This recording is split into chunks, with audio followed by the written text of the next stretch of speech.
Hello, everyone. Welcome to Nuuli Forged. How are we doing tonight? That was Oh, just to you I guys, but That's that's us. okay. We're right. good. We're We're good. We're good. here. Good, how are Awkward pause. you? No worries, no worries.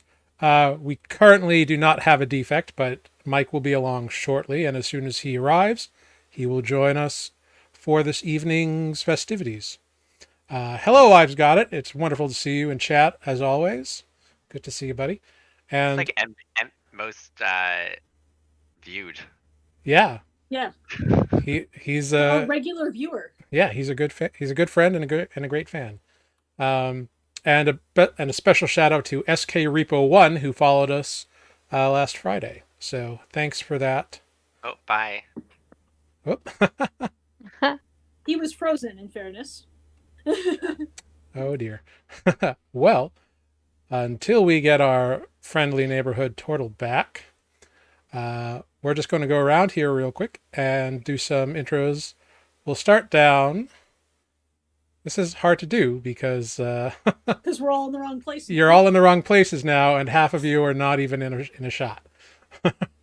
That's fine. The difficulties of live streaming with technology is that it cannot be trusted at all. No. Oh, Here we go. I'm Oh. frozen. Hello. It's a great pose. Hello, hello.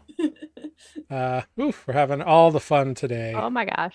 Oh my goodness. There we go. I'm trying to Good unfreeze myself. There we go. All right, it's all good. We're here. We're here. Oh, I'm frozen again.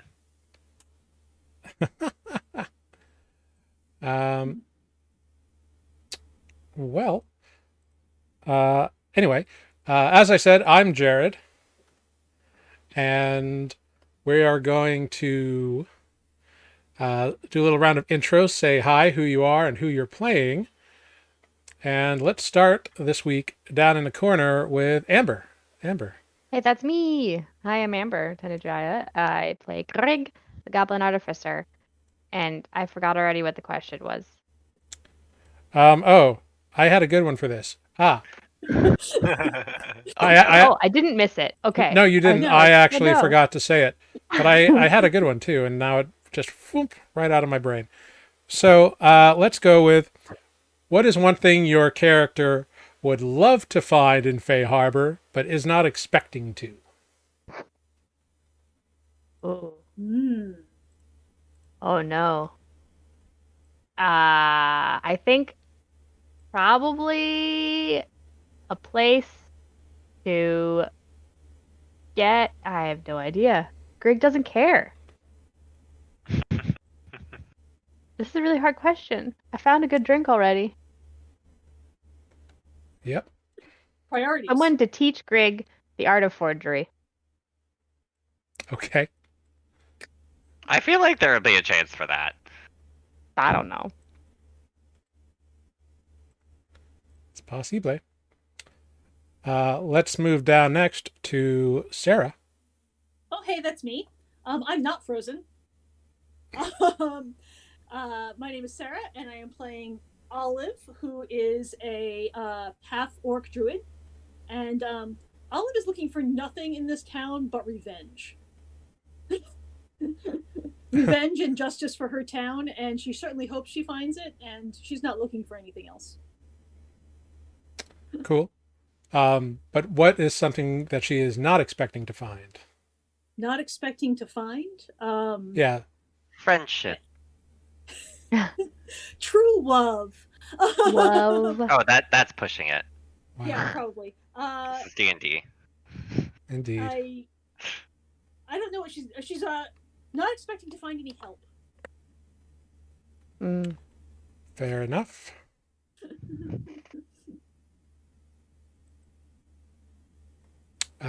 Cool. And moving on to Tanner. Hi, I'm Tanner. I'm playing Adis, the Human Ranger. One thing. What is it? One thing I'm not expecting to find or hope to find?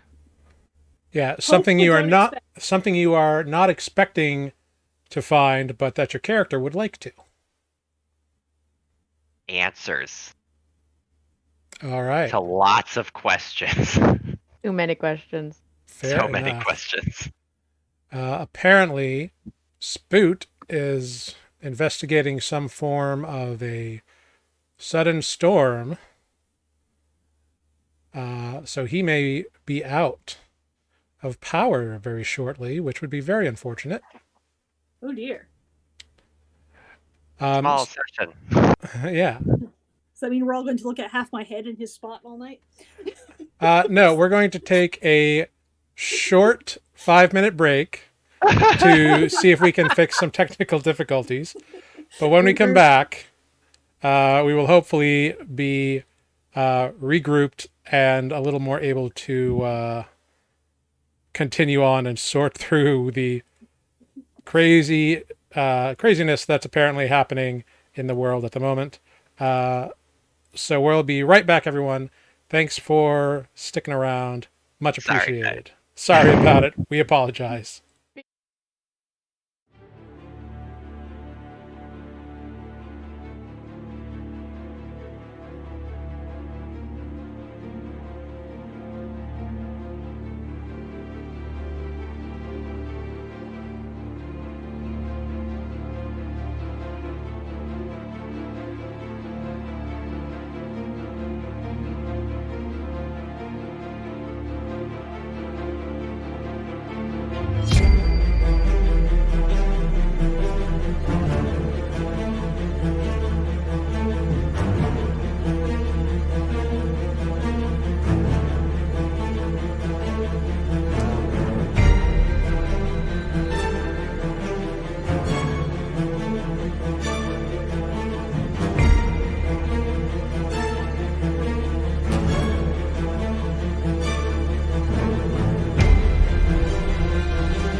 Hello, everyone. Thank you for bearing with us during that crazy slew of technical difficulties. Much appreciated for that. And look, now we have a defect as well. So I just need 2 more people to say hi, hello, who you are, who you're playing, and answer something your character is not looking for in Fayhabor but would love to find. So let's ask. Let's go over to Matt. Hello, I'm Matt, playing Spoot. As always. No, that's not true. Anyway, is it too easy to say fish? I don't know. I didn't think about this. I mean, listen, I'm just going to say fish. Very on brand. A particular species of fish, right? I mean, Trout. we are still on the lake. Or what's that dangerous one that lives in the lake? Ooh. Gar? Who knows, right? Maybe? Those are fun to catch. I just want to say. Sorry, Yeah. I was not tracking fish species in my notes. All right, so some sort of rare dangerous fish is Spook's answer. A piranha. And let's go back over to Mike. Hello, everybody. My name's Mike. I play Defect, Warforged Barbarian Extraordinaire.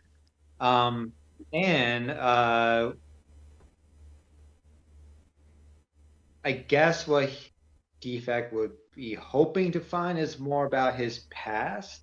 But we won't find it in Fayhabor. Answers was already But that's it. taken. That's what a new dance move. How about that? The robot. Okay. If he can find someone that could teach him. All right. Well, very cool. Let's recap last week real quick, where last time on Nuuli Forged, our characters have arrived at Fayhabor and have begun heading towards the open air district to begin their investigations into locating the Red Crows, the villainous bandits who had attacked and imprisoned and enslaved the town of Southbrook. Adis does manage to pick up a lead from some local gossips. It seems like the Baron Greyclaw has recently bought a warehouse somewhere. Meanwhile, Spoot and Defect head toward the Library of Three, hoping to gain some insight.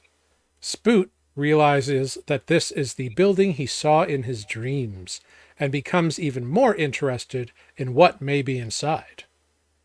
Defect asks the keepers and the priest of Ioun who runs. What was that? I heard local gossip. I know, it's like NPR just charged into our broadcast. Thanks, NPR, for the raid. Unless you're This is paying. not like wireless microphones. We're not on radio frequencies. Well, was my fault. thanks for the raid, whoever. Ah, God dang it. You're fired. It was my fault. My phone decided to make a noise. Where he asked the priest of Ioun, the archivist Seda Malor, for answers and information about what he might be. Neither, however, were too successful in their research, and so returned to the tavern with the others to spend the night. The next day they began their investigations into this mysterious warehouse. Spoot decides to branch off and go back to the library, but after hours of searching, by noon, the others have had no success in their search. Adis, Greg, Defect, and Olive have chosen to enter a dockside tavern, the Swabs and Suds. But first, we check in with our lone turtle, making his way back towards the Library of Three. So, Spoot, you have left your friends down by the docks and are trekking back through the city of Fayhabor towards the Library of Three. What is it you are thinking about as you walk back to the library and hoping to find there? I just got a song in my head. It's like, making my way downtown. Uptown? Slow. Technically, you'd be going uptown, I guess, in this Making my direction. way uptown. It still works. I have Except a for the lot of- walking fast part. That's not really your speed. No, I had changed the lyrics. Walking slow. It's a dangerous place to live. Yeah, I've got a lot of questions, and I've got a lot of I'm anxious. What I'm going to find. Something's still bothering me. I saw a vision of this library. It went yesterday. Nothing jumped out at me. So something I think I would like to try if I have a moment on the way. Mhm. I would love to find a little quiet spot, if possible. I don't know if there's a park or something somewhere. Make a quick And investigation check. I'm gonna give myself guidance on this. It could be I don't know perception. the city. Either one. Uh, I'll let you pick. Can I not find anything? Oh, I forgot. It's not connected. So, um, well, that's not great. And I'll All right. With a roll my 9. guidance because I need it. Okay, yeah, with a 13. Hey. With a 13 from guidance, you quickly spot a little, like, you know, those mini parks in New York that are like in the center of a triangle that have like 2 benches, but nobody ever sits in them. You find roughly the equivalent of that. Okay. Um, it may be tricky, but if it feels like a safe enough spot, I think something that's been egging on my mind is I'd love to give my augury set a go again. Mhm. Like ideally, I would just cast it as a ritual, but if it doesn't make sense to spend 10 minutes doing it, I'll just use a spell slot. It's not a problem. The people around you are going places, doing things. They're like I'm, taking a glance at you because most of them have never seen a turtle before, but otherwise, nobody is Okay. preventing you from doing anything. I would like to use it in. I'm just hoping for some kind of answer about, guess whether or not I will find something good, maybe answers at the library. Or I don't know how to phrase this for the augury's sake. If it's a good idea to search the library. I've only used it once and I don't really know how to ask it. So you pretty much just ask 3 yes or no questions, and you get vague responses. Okay. I didn't know I could get 3. I thought it was just 1. That's crazy. I think augury lets you ask 3. Am I wrong? Double check. It's like thinking a of genie. commune. Oh, I might be thinking of commune. Yeah. Here, I'll paste. I think augury's 30 minutes within the next 30 minutes. In the next 30 minutes. Oh, yeah, right, yeah. specifically, One result. specifically. One result Yeah. from a choice of action to be taken in the next 30 minutes. Yeah. It's a specific only- course, which in this case, if I'm not being specific enough, forgive me, but like searching the library. I mean, the more specific you are, the better. So Searching the library for answers as it relates to my vision. I don't know what it means. I want to know what it means. So then what's your question? Will I find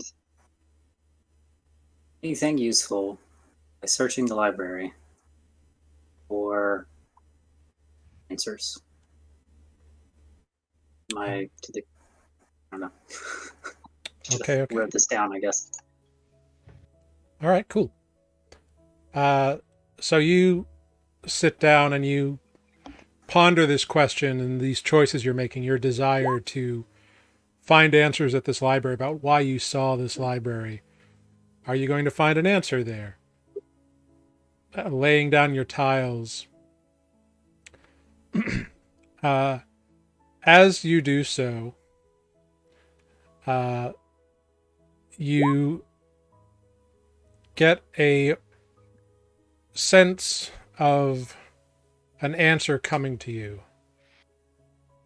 And as the answer begins to reveal itself, a drunk guy like wanders straight through where you are, and even though it's like 9 a.m., this guy is plastered, sprays your tiles all over the floor, and passes out drunk next to you. And you get a sense of could be good, could be bad. I don't think I spent enough time carving these things, or they're broken. Maybe they're broken. Investigating them, they seem perfectly fine. Maybe I should have let Greg work on these. And I'm just going to pick them up.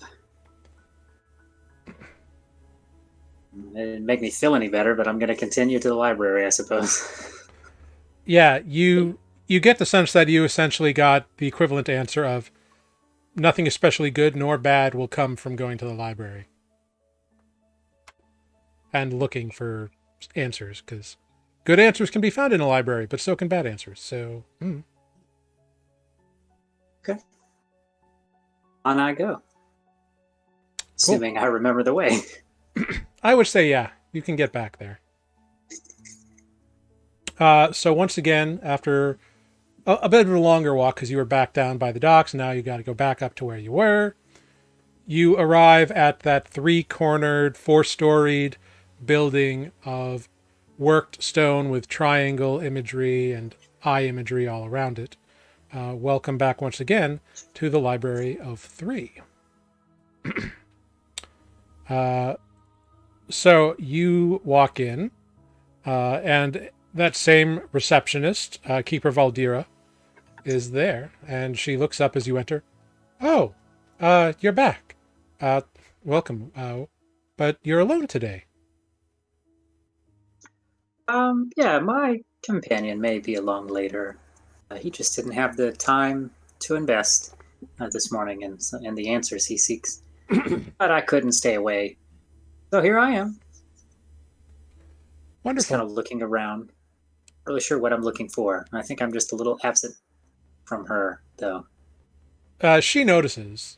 Is there something in particular that you are looking for, or I can help you with? I don't know. Perhaps a religious section.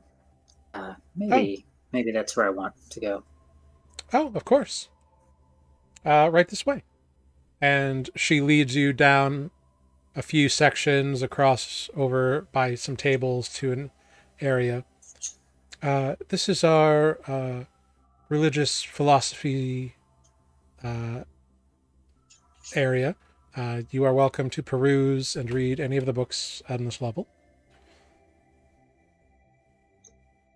Thank you. I'd be here a while, so thank you again for your help. Of course, you are welcome to stay as long as you need to. How would you like to... well, I'll leave you to your research. If you have any questions, do come and find me. Thank you. And I'll kind of look back over where she led us and nod that I know how to get back. Yeah, so she turns and leaves again, and you are left in the religious philosophies section of the Library of 3. I'm now going to start checking every other book for secret passages. No. All right. 24 hours later. You've made it through one bookshelf. Suppose I'll start. Maybe I'll pick up where I left off last time. I don't really know if I know what I'm looking for, but given that there were symbols in the vision to do with, the triangle and the eye, perhaps I'll resume my search on. Oh gosh, I'm blanking her name. Let me look at my notes. On Ayun? Ayun, and specifically if there's anything that talks about the symbolism that she uses or whatnot, the imagery. Mm-hmm. Yeah. This library is very well organized, and you can easily find books about the major well-known gods of Nuuli, and Ayun is one of those. So it doesn't require a check or anything. So you grab one of the books off the shelves, and you begin reading. In reading this book of Ayun, it talks about why her symbol is triangles, eyes, and you find pretty much a repeat of the same sort of information that you found previously. Being the goddess of knowledge, the mistress of knowledge, and research, she views the triangle as the image of all information funneling up to a single point of clarity, and that point of clarity being the third eye, the inner eye, the mental eye, and allowing for an inner sight and seeing things on a broader spectrum with the more knowledge you have. So those are the most common reasonings you find. The idea being you're too normalized, like provided you have two eyes, as most humanoids tend to. Those form the base because those are how you see the world, how you take in information, and thus funneling up all that information to one clarified point. It's very in-depth and very almost technically written. But after a few hours of reading through books, these are the things you discover. Okay. During my studies, maybe perhaps afterwards, maybe I take a moment to meditate. We spend a little time in meditation and prayer, think back on the vision, think back on what I've read, learn and kind of go over all this. Perhaps try to use my inner eye if I can kind of focus on what that might be for me. And see if I get any clarity. And if I don't find any, if the answers that I find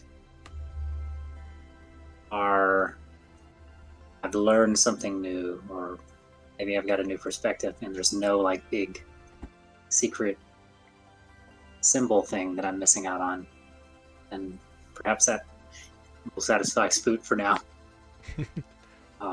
Okay. Because this is obviously going to take a long time, and I don't even know how long it'll be before my companions find me.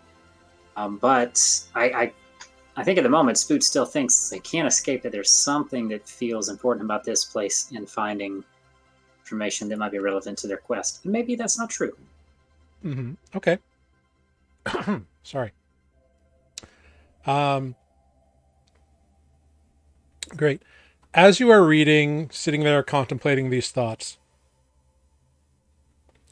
for a while you're kind of just sitting up and staring kind of across the way, and suddenly you feel a hand on your shoulder.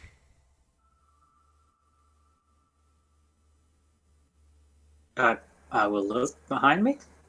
I probably have to turn. It's kind of like Michael Keaton Batman. I probably have to turn my whole body. Yeah, probably. Great. So you turn around and you see a familiar looking figure. Half-elven male, fairly average height, salt and pepper, long hair in a braid, dark blue and gray trimmed elaborate robes, symbol of Ayun hanging around his neck. You recognize Archivist Sita Malor, his crystal blue eyes staring kindly down at you as he smiles. Ah, you are back. Welcome. I notice you are reading about the Knowing Mistress. Yes, Oh, sorry. I hope that you are finding the answers you seek. I feel compelled to make sure that you understand all that you could about my mistress. Well, I must say, it is a lot to take in. And I do find a lot of truth in her teachings. Particularly, I have been trying to study on the symbol of the triangle and the eye. I Spook ponders for a moment on whether he wants to divulge this next bit of information. But as he's curious, he will. I had a vision the other night. Ah. In the vision, I saw the symbol of what I now know to be Ayun. this building. And I still don't know what that means, but it seemed obvious to me to start here and start my research on the symbol that I saw so vividly. And perhaps, if nothing else, I will have a new perspective on something and a greater understanding of the world and how other religions view that. Very well. Well, visions from our deities are often difficult to interpret unless they flat out decide to tell you something. They can be whimsical, they can be fickle, they can be mysterious and confusing. And that's true across all the deities. When Ayun gives someone, one of her believers, a vision, it is often meant to answer a question that they already have. From what I know about Farlane, the deity you prescribe to, his visions have more to deal with a destination or a stop in the road. If he or one of his servants has chosen to send you here, I know not why. If I knew more of what you were seeking, I could perhaps help you interpret. As far as the triangle, I do not believe it has significance beyond Ayun, at least as far as Farlane goes. As for eyes, the orc god of Grumpsh uses a bloody eye. He is quite malevolent and not very friendly. There is a unspeakable entity that we despise who also uses an eye in their iconography, but we do not consider that entity speakable. Not sure if I can ask much more of that then. Yeah, Voldemort. You're missing a nose.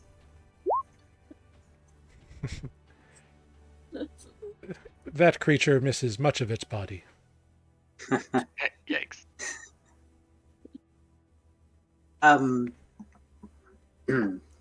It is not out of mistrust that I do not tell you.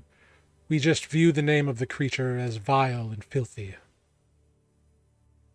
I can understand. And while we would never forbid someone the knowledge of such a thing, we don't want it getting around either. Well, it's also understandable. Perhaps that is a knowledge I will seek some other time. I would advise you it's best to just let it die, unforgotten and away from the world. Well, the mistake you made is mentioning it in the first place. You asked about eyes, and Right. I sense a nobility that you are not going to misuse information. No, I pray that I don't. I don't know. As for questions I already have, I think there's a lot of searching that I'm doing on this journey. Some of my companions have questions about their past that we would like to uncover. And I don't know how long that may take. Could be a very long while. However, in the short term, we are seeking to remove a hostile and dangerous presence from this area. Yes. And I'm going to pause here because I'm like choosing whether or not I don't know if it would help. Is something like an insight check useful here to see if I can get any kind of gut feeling on whether I should trust? Sure. Yeah. Make an insight check. Mr. Sita? Sita? Is that how his name is? Ceda Malor. CEDA MALOOR. I think I figured out how to do it pretty quickly in roll 20, so let's try this. We go for the insight check. That was terrible. With a 10, he's pretty hard to read, but he seems to be pretty calm, even-tempered sort of guy. Well, he's a librarian. How dangerous could he be, right? Yeah. Yeah. A lich. Good grief. Definitely. This dude's gonna get us in trouble. You do know that Ayun is Um, considered one of the good gods. Like, she is good. Good God. God. Well, I guess she's technically neutral, but Good goddess. she's neutral good, I suppose. Okay. Well, I shall proceed then. We will say, perhaps this is a conversation that requires a bit more privacy. I'm a bit nervous about what ears this city may have, and I'm going to look around. I don't even know if anyone's around us. Well, the library is a library, but if you would like to speak in my office, you are welcome to accompany me there. We You have been to his office before. You were there yesterday for a minute. Oh, yeah. I was asking him basically for permission to go there. Oh, gotcha. Yes, by all means. Just follow me. And he leads you up to his office. On your way, you pass, stacks of books, go upstairs a couple of times. There's all kinds of keepers running around, doing their bookkeeping things, that whatever that is. Library stuff. But yeah, you enter his office. He motions for you to take one of the two chairs in front of his desk as he goes around and sits behind it. And his room, his office, is like a mess of very neatly ordered bookcases and like scroll shelves, and like there's this weird round thing that seems very, very old, kind of on like a plinth or something. It's weird. And then there's kind of a newer one that seems to have like ink markings on it.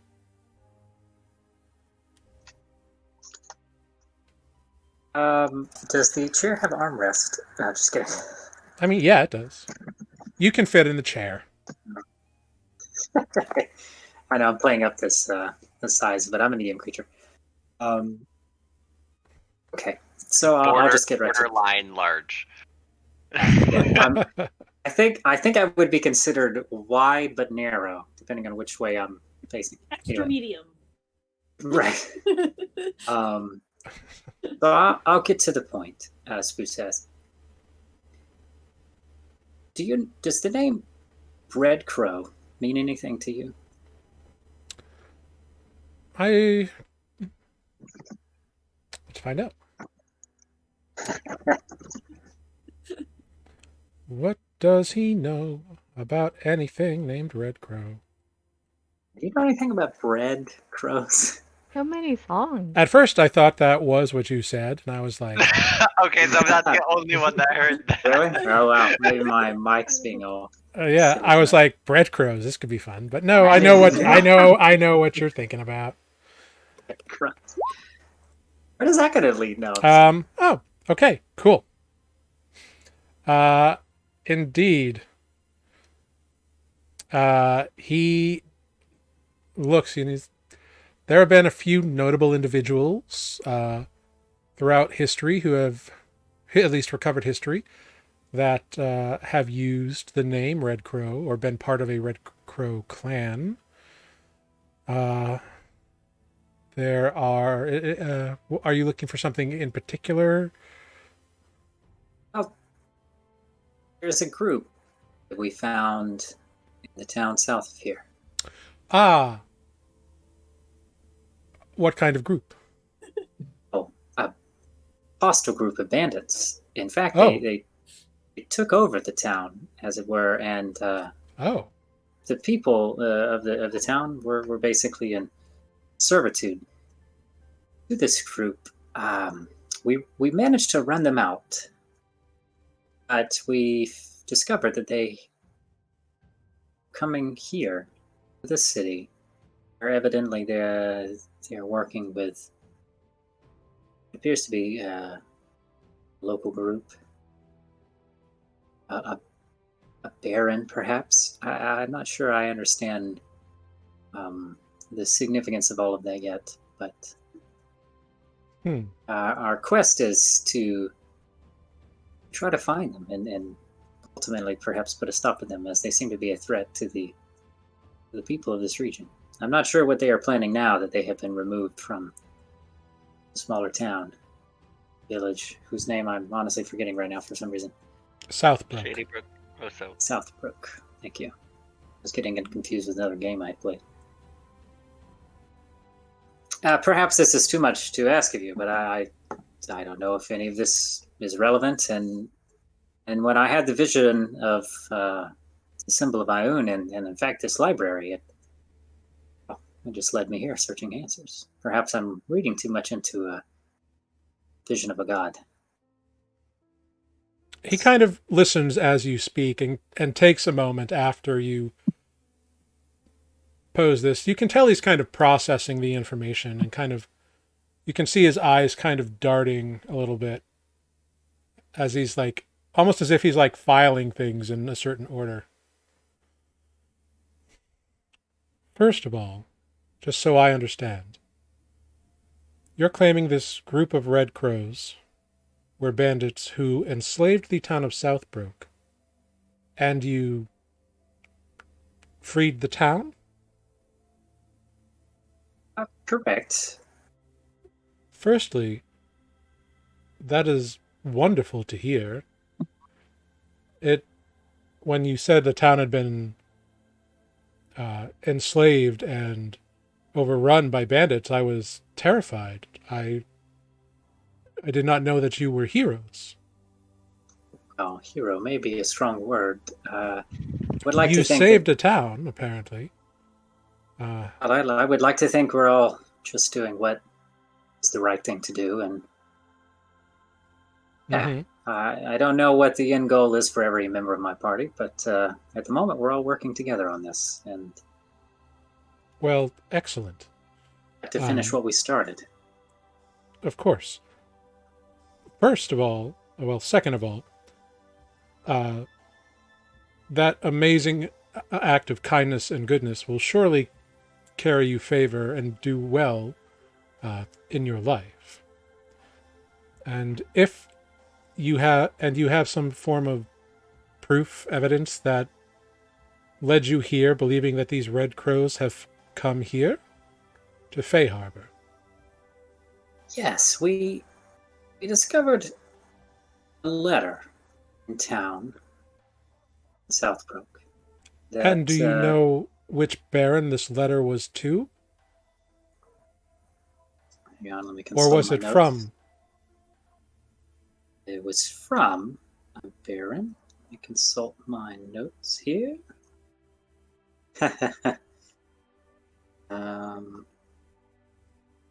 Baron Crying Greyclaw. like a pigeon. Yeah. Greyclaw, thank you. Mm-hmm. I apparently need to organize my notes better because it was taking me a long time to find.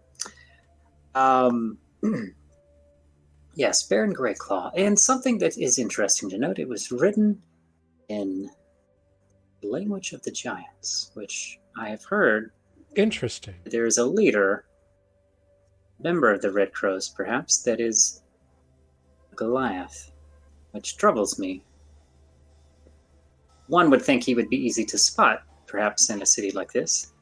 Indeed. But it sounded like the Baron was requesting some aid from, or this was using the Red Crows for whatever. I don't know the purpose, whatever he is up to in this town. I do know that the Red Crows are dangerous, and if he's using their group, then it can't be for something good. Well, whatever Baron this is, Baron Greyclaw, unfortunately I don't know much about him. He's new to the city, claiming to be a baron of some town, perhaps of Southbrook. I don't get out much, but I've heard he's very popular in the bars and taverns these days.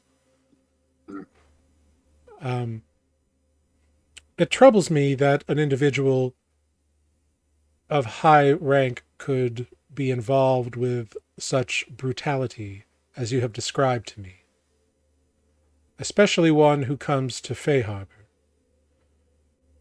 Fayhabor withstood 10 years of spellstorms and has only enjoyed the last 50 years of prosperity because of the hard work everyone put in together. It is why we have a city council as opposed to a single lord ruler. And if one of these high-ranking barons is more sinister in nature and design, this could be very bad for Fayhabor as well. How do the barons of Fayhabor work, politically speaking? What is their influence? Well, there are no barons of Fayhabor. I see. The city council is made up of 5 members called chairs. The first chair is Ren Sarkozy. He is an older human male and a wealthy merchant. He has made his living buying and selling goods for over 45 years. Then there is a farm overseer named Brownie Hillcrest. She is a halfling female. She oversees multiple large farms outside the walls in the Brambled Plains that grow food for much of the city here. Then, of course, there is the Commodore, the third chair, Polyvon Deepcatch. Another human man. He is very successful and owns a large fleet of fishing vessels. He owns about 6 or 7 ships.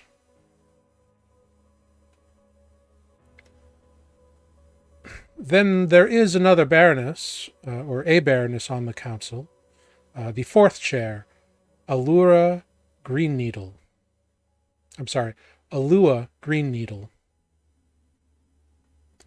She is a half-elf like myself, and Shormal is a herding town up in the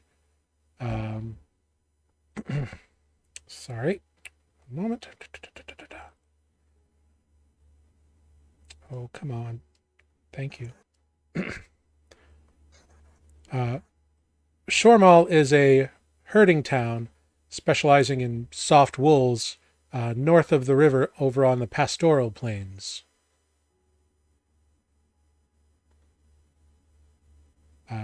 She's quite amiable, and I think rather attractive. In spirit, of course, and in physical as well. She's very nice. She's come by here a few times to get new information on husbandry and such. So Husbandry, huh? that's what animal management is called. Get over it. They're half elves, Anyway. And then there is the guard captain, the fifth chair, Targle Quartermain. Quartermain? Quartermain. Quartermain. Yes. Yeah, here, I will give you this information. Oh, you didn't just write all that down? Jeez. I give it to you to let you write notes because I may add or embellish things. That's how things happen. And then I will give you the beat notes once, and if you forget, you forget. It's on you. It's true. Until you take keen mind. Ba, ba, That's fine with ba. me. None of you did, so me. No. I'm still debating on if it's even worth it, or if you should just take good notes. Hey, notes are always fun. But relying on the DM to go back every 5 minutes will really slow the game down, so. Exactly. take exactly. your notes. Fair. Because I got to keep moving forward. I can't keep going back. Anyway, so he tells you about all these council members, these 5 chairs. There are 5 so that any ties, so ties cannot happen. For important affairs, it is not allowed for a chair to vote absent. And decisions must always be reached within a week. But they are allowed 2 days of debate and counter debate, and then 3 up to 4 days of deliberation, with a verdict being rendered on a 5th day or a 7th day, I suppose.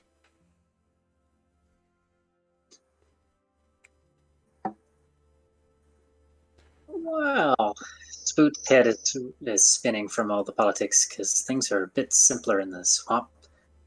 Yeah, it is. It is very. He describes the system very much of like there are rules. The city is safe and profitable, and productive because of the decisions that are instituted by the council. So I can't help but wonder, and forgive my ignorance, how Baron Greyclaw plays into this. Or are they just another affluent member of society with money and... I do not know. As I said, I unfortunately do not know anything about Baron Greyclaw. They are new to the city, and certainly have not come here. And all I have heard is that they have become popular in the local drinking establishments. Well, I'm which not sure. Goes a long way in the court of public opinion, if nothing else. It's very true. Important to remember. Well, if I'm still not sure what I'm meant to discover here, and perhaps this conversation may be too much for you. I don't mean to worry you at all, but I suppose it'd be good to know if there are people concerned with ending this threat as much as we are, and some allies in this city are certainly useful. Well, of course, the guards would help any investigations if there is proof to be had. Unfortunately, you are declaring this against someone who is a baron, and therefore you're going to need proof. Yes, I certainly... sorry, knocked my headphones loose. I certainly believe in the system of justice, what it stands for, so well, we'll have to find some proof, I guess, if we need to take it to them. Indeed. I will certainly reach out to those within my order to see if I can find any information.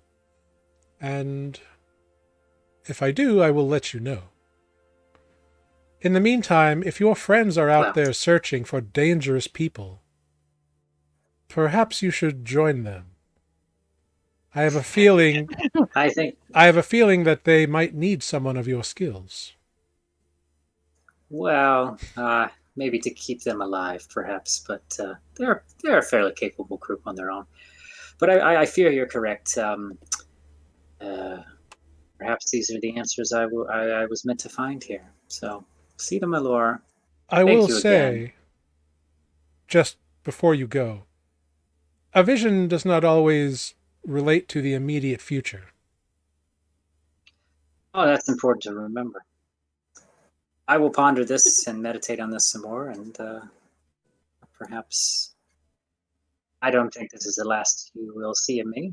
I'm sure when this is all blown over, we'll have to find some time to spend in this library. We still have the secrets of my companion's past to uncover. Of course. Well, I wish you success in your investigations and safety in your endeavors. Thank you, Sita Malor. I will see myself out. Very well. and he sees you out of his office anyway. And you exit the library and head on back to the docks. Make a quick investigation check, Spoot, for me.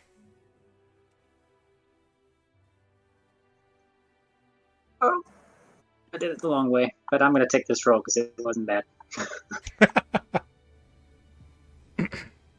I can see it. What did you get? How can you see it? I'm so confused. I can see it in D&D Beyond.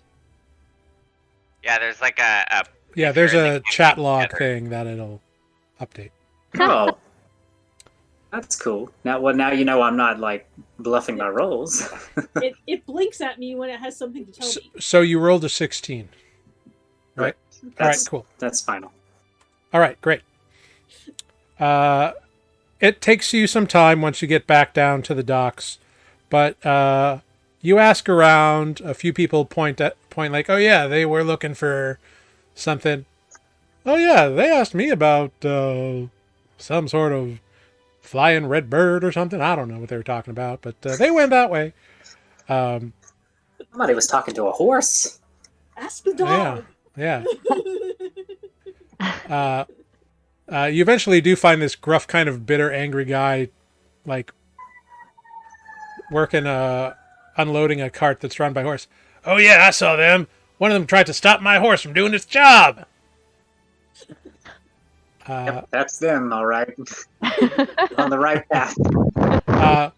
And you eventually see your friends as they are staring at the front of a building that looks to be the back half of a ship that's been like pulled onto land, and like the broken half, like it's been cracked in half, and then the back end has been put out, and it's been faced as a tavern. It's got windows in it.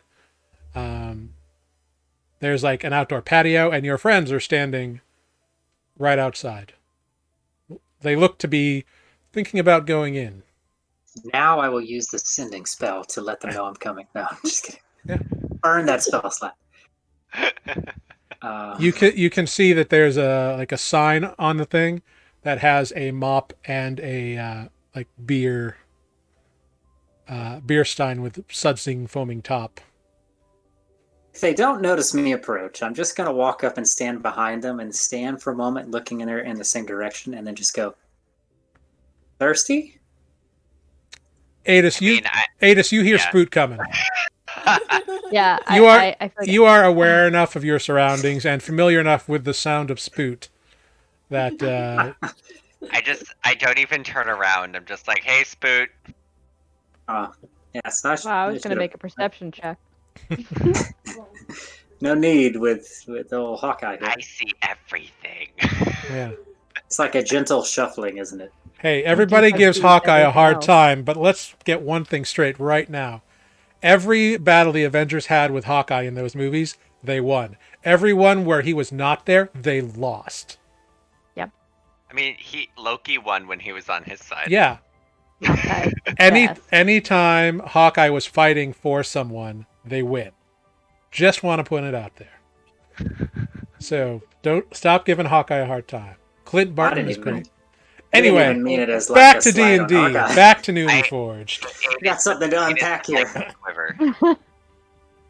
I had a What? No, I'm not gonna bring it up. Never mind. Amber, could Greg make me Hawkeye's quiver of many arrows? We can imagine that. Yes. you got a little can work button on you can that. just store different kind of arrows in there. Yep. Yeah. Cool. Great. I love it. So you have all apparently reunited outside the Swabs and Suds. Ah, why'd you get here? You been there the whole time? Oh, not long, no. I just walked up. Spoots, Okay. you're like a ninja turtle. So Maybe I should pursue that training one day. And now I'm just imagining the guy from Mr. Deeds. Very, very sneaky. What was I going to say in character? Did you find anything? What did we find the warehouse we were looking for? We found nothing useful. Did you learn anything good? Oh, I got a brief lesson in the politics of Fayhabor, and well, my head's still spinning a little bit. I wrote it all down though. I'll be sure to go over it when we chat tonight. Too much knowledge for the knowledge cleric? Maybe too much I think he's out of politics. practice. Say We've been somebody's killing out a of lot of practice. stuff. It's true. Maybe too many hits to the head. Yeah, you gotta practice things. So maybe you gotta practice your thinking. You've been practicing your killing and getting good at it. Why don't you tell us? We'll go inside. This place looks funny. I could use a drink after all that failure for the day. Yeah, indeed. You can see it. It seems pretty lively. People are going in. Some are coming out and sitting at the patio with tankards of stuff. There seems to be like a waitress servant lady kind of coming in and out occasionally, dropping stuff off to people. You followed a crowd of like dock workers here. So Is it lunchtime or was it early afternoon or mid afternoon? it is lunch break. So it's between noon and 2. Siesta. Is there a table available? I mean, there's a couple of open tables. The outdoor tables are small. It's not like a large, massive patio. There's like 1 or 2 open right now, but they're not next to each other. There's no like hostess or anything. Right. Do I see a table? Yeah. Like a bed, a large table available that can see all of us, or do we have to pull together the 2 little tables? No, the outside tables are not large. They are small. We'll go inside. Oh, okay. I didn't know if like there was like wide open kind of doors to the inside. It's just like a standard door. Okay. Same Yeah. New York. In. You don't have Can the we big peek in wall and see opening. if there's places to sit? Yeah, I didn't know if there was like big bay windows in I'm front just of the teasing. harbor. All right. Go and open the No, door. like this place does not seem especially like high class. Like they're not nice tables. They're just tables of and tables it's more like upturned barrels more than anything. Right. So That's The East cute. An old Village. pool, We're in the East perhaps. Village. yeah, it's the East Village of Fayhabor. Now I want to go to the bar. All right, Let's go in. I would like to go open the door, yeah. Yeah. See if there's any tables in there. Yeah, you go in and you are met with just a slam of cacophonous, rowdy dock workers having a drink on their lunch break. It seems like people aren't getting too wasted, but they're enjoying themselves. Everybody's eating. It is loud. It is crazy. There's a few open seats at a bar. There are a couple seats there are a couple tables in the middle of the room. One of them is filled with a bunch of different kinds of people. There is a booth off to one side that's empty, and one kind of off-centered table in the middle of the room that is available. I like the booth. I think we should sit in the middle of the room so we can hear people. I can hear everything, it's fine. I hear everything. I'll go hide in a booth. It's fine. Okay, fine. Yeah, totally. All right. Yeah, you walk over and sit in the booth. A few moments later, a young, kind of like mid-teens kind of guy comes over. He's like, "Hey, what do you want? What do you want?" Oh, I don't miss those days. What do you have that's not ale? Just like He looks at you whiskey or- confused. Oh yeah, we got rum and whiskey. Not rum. I'll take whiskey. Okay. Rum? Yeah. I'll take a rum. Also, do you have sausages? Yeah. Rum and sausages. Okay. I'll have an ale and some sausages. Okay. Hold on. Rum and sausages. That's gonna be stand by. Looking things up. Ba-ba-da. That's gonna be 5 silver.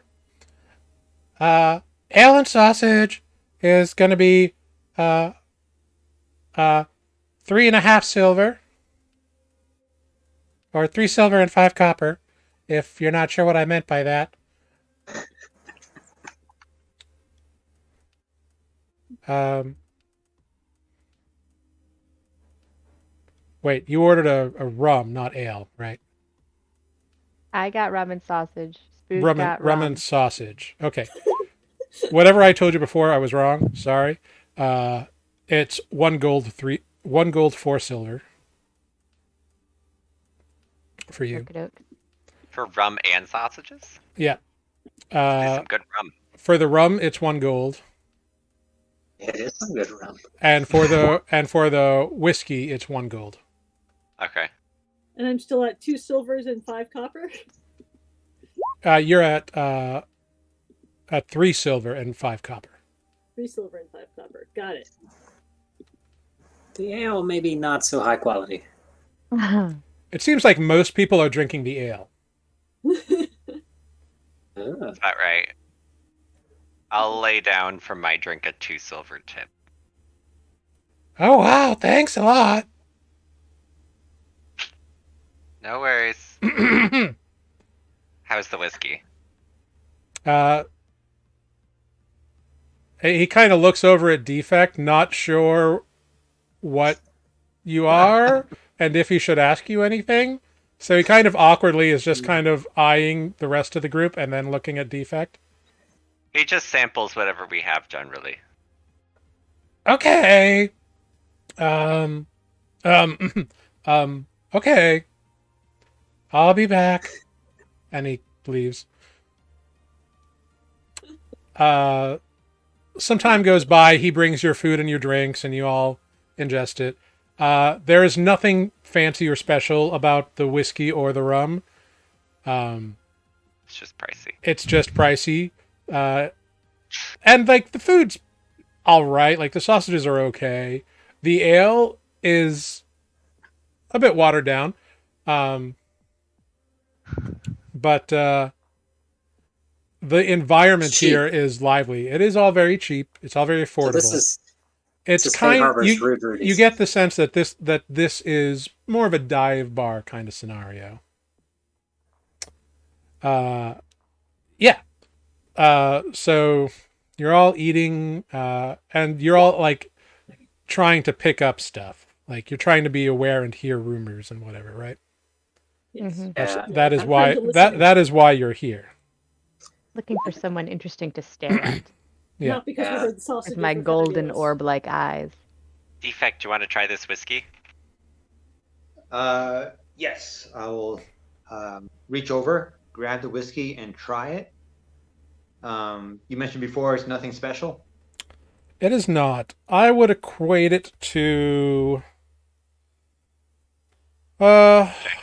Jack Daniels. yeah. Or maybe as much as like yeah, probably a Jack Daniels. You know, it's fine, but it's not like blowing you out of the water. But yeah, it's all good. It's not Do you bland. still get that burning So- sensation that alcohol gives, Defect, or do you not feel that? You feel a tingling that you've been set on fire before, so So it's sort of like that, but not so extreme. But inside. But in your throat. So Defect will, take this shot, bring it back to Adis and say, that was not a unique experience. I will never drink again. Well, have you I- tried the I mushroom know liquor the later? Been there, done that. I would love to challenge somebody else to drink the mushroom liquor against Defect. For a bet. Yeah, put the money on the table there. okay. I Cool. will use this opportunity of us getting the orders and whatnot to kind of catch them up a little bit on what went on in the library. Sure. So there's a lot of information that I was given about the politics of how Fayhabor works and chairs on the council, and I'm not sure if any of that's relevant right now. But I did ask, and I'll look at defect when I say this. I did ask our friend, the librarian Sadis Malor, if he knew anything about this Greyclaw fellow, Baron Greyclaw. He didn't really have any new information. He knows that he's new in town and that he's very popular in the drinking establishments. Seems like he's made a good word for himself amongst the I don't know, maybe the average people of Fayhabor. So this seems like a good place perhaps to pick up on some information about him, maybe. It's definitely a drinking establishment. Yeah. Did he provide a description of what this Grey Claw looks like? I'm afraid not. I'm not sure that he ever has seen this man in person. He knew a couple of the other council members, as at least one of them has come to the library. But it doesn't sound like Baron Greyclaw frequents the Library of Three. So, well, if there's these council members, or were they chairs? Chairs, see. Assuming if he is really playing at being a baron, I'm not sure whether or not he actually is one, but I'm assuming it will take some sort of politics or other power to take some action, at least in some other forms that maybe we can't necessarily do. If it comes to a fight, I'm sure we can handle it, but other more delicate situations would probably be the more political. We're not areas. politicians. No. I don't like cities like this. I want to leave. But Well, if it wasn't for the library, I would agree with you. Yeah, I'm not sure if there's anything else that's relevant at the moment, but perhaps we keep our eyes peeled. Okay. So over the course of your meals and your discussions, I'm going to say you spend a little over an hour there kind of listening to the crowd. So you can either make a check or I will allow you to use one of your passives. So make your choice and let me know. And I will... Like as a group? Yeah, it's investigation. So... Well, my investigation sucks. So. oh, it's not perception? I guess it could be, but it would be a higher DC with perception. I mean, I can make an investigation check. I don't remember how to do passive intelligence check. Passive investigation's on your D&D Beyond sheet. It's I under don't the do passive D&D Beyond. Oh, it's 8 plus your proficiency plus your intelligence. Okay.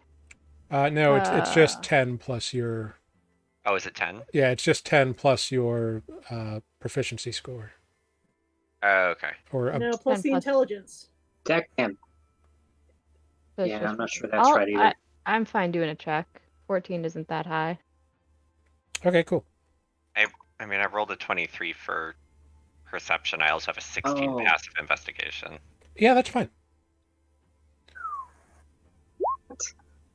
What? Cool. Listen, observant plus 5 to passive perception and passive investigation. It does it to both. Yeah. And I can read lips. Indeed. So Spoot, what did you roll? Stand by. I'm gonna do it in roll 20 if I may, and I'm gonna add and go. There it goes. All right, cool.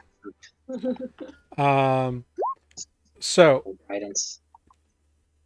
Well, this is over the course of an hour, so the guidance isn't really applicable on this one.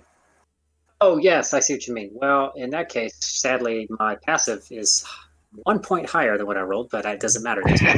Well, it is loud, so defect, you don't hear really much of anything. You're kind of in the corner of the booth, and it's just hard to hear because everything's coming right at you and echoing from the tavern against your ears. Everyone else with an 11, Spoot, you don't really hear anything too interesting. You hear a few people talking about like fish prices, which you get kind of distracted by. Fish. Greg, you overhear a few people talking about some fancy clothed thin halfling that's been talking up his boss and buying drinks, and people are hoping he'll come around tonight, spending his master's money, because it's like a good time when that guy shows up. Olive, you hear a few people talking about this same halfling, except he's in the employ of Baron Greyclaw, some new baron from someplace. Just bought a dock. Hasn't hired anybody to work yet, so at least nobody that they know. Adis, you hear something very specific. You pick up on a conversation that you can't actually hear, but you see a few lips move. You see a conversation between a couple people happen, and it's along the lines of, yeah, that carpenter Bodo took a great job and got paid really well. Yeah, I asked him to lunch today. He should be here any minute. And as you're about to like move on to the next conversation, I'm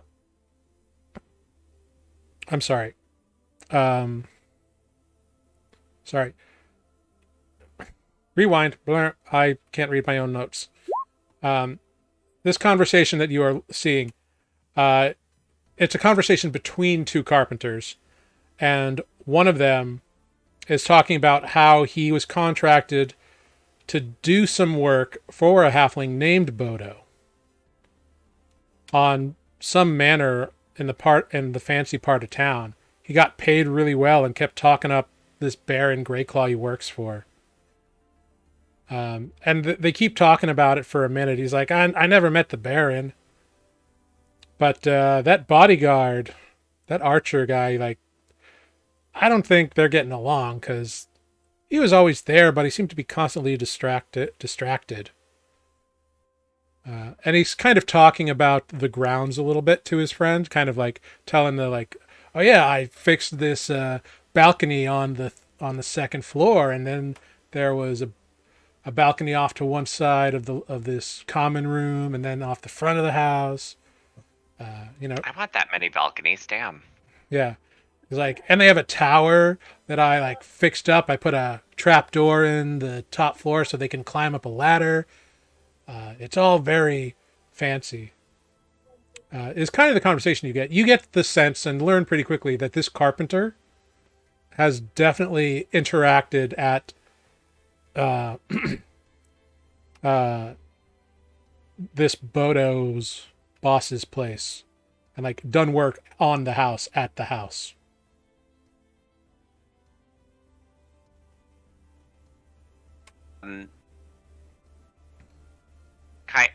I will just do like that thing that translators do. As the person's speaking, they'll start saying stuff, but whoever's next to, like, who would be sitting next to me?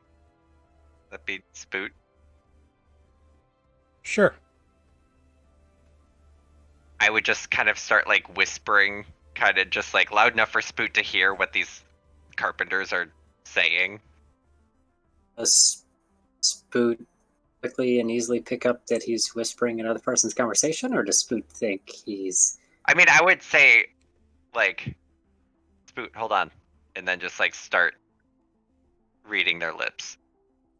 Spoot will try to not so obviously take out his notes, maybe, and jot things down he hears. I mean, I could just be recounting a story that you're writing down. You don't know, or they don't know. Well, yeah, the way you like talk, right? You're sneaky. Yeah. Yeah. Yeah, And nobody it's loud. notices what you guys are doing, and certainly nobody is giving you enough attention to realize that you're listening in on someone's conversation and reading their lips. Fair. And then as I finish, we may have a lead. Those two over there. Yeah. As the two men continue chatting, Adis, the carpenter also mentions that, yeah, I got the job because they liked the work I did on the warehouse.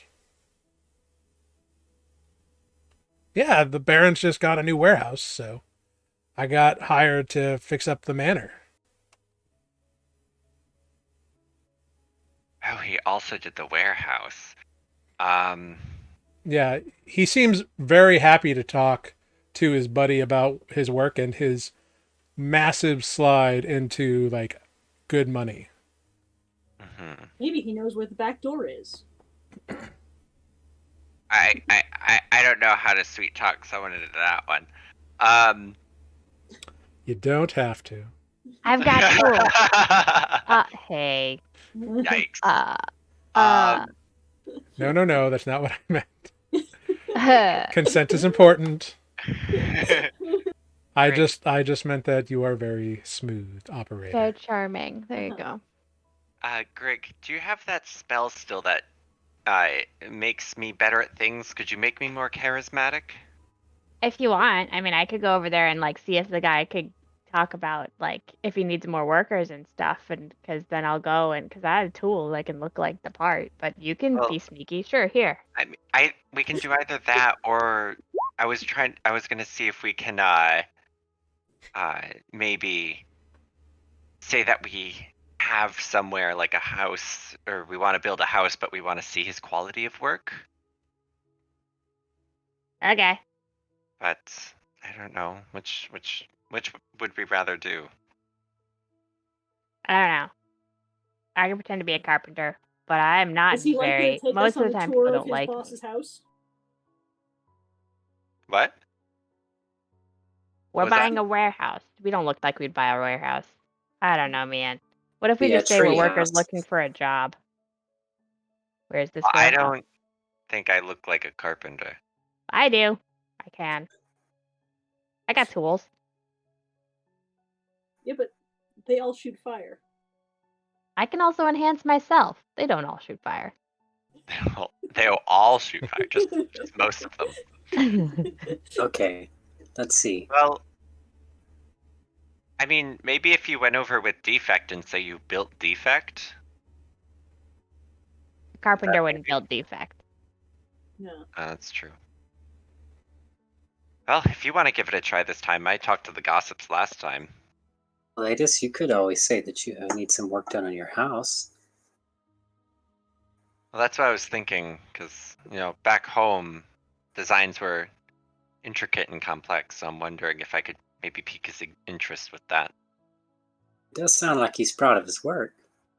Also, you need to have money. He wants money. What you have to do You is look get him rich? to show I us. don't know. Let's think. Do you look rich enough to have a house that you want to pay a carpenter to work on to do fancy stuff? I mean, With that leather armor, you don't. No. we all kind of look like we've been sleeping on the side of the road. Yeah. If only I had my dragon armor. As you're keeping chatting, Adis, you know that he's not really eating much, but he keeps ordering drinks. Okay. Definitely a carpenter. Fuck it. Greg, can you make me more charismatic, please? All right, I'll give it a try. I do it. All right. I will go over to the. Can I see what he's drinking? Is it just ale? Yeah, it's just ale. Okay, that's easy enough. I will I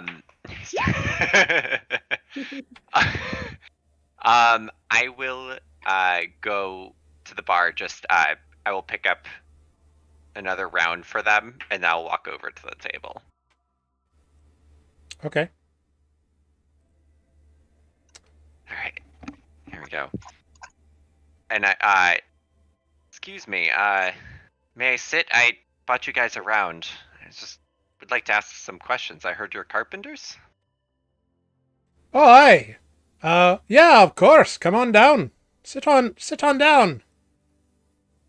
All right. So I bought two more ale and another whiskey.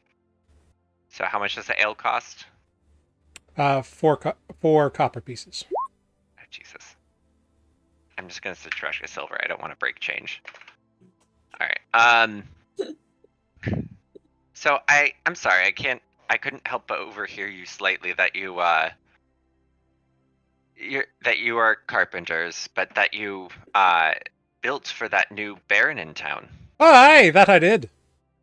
You see, everybody knows that I am the best carpenter in all of Fayhabor now.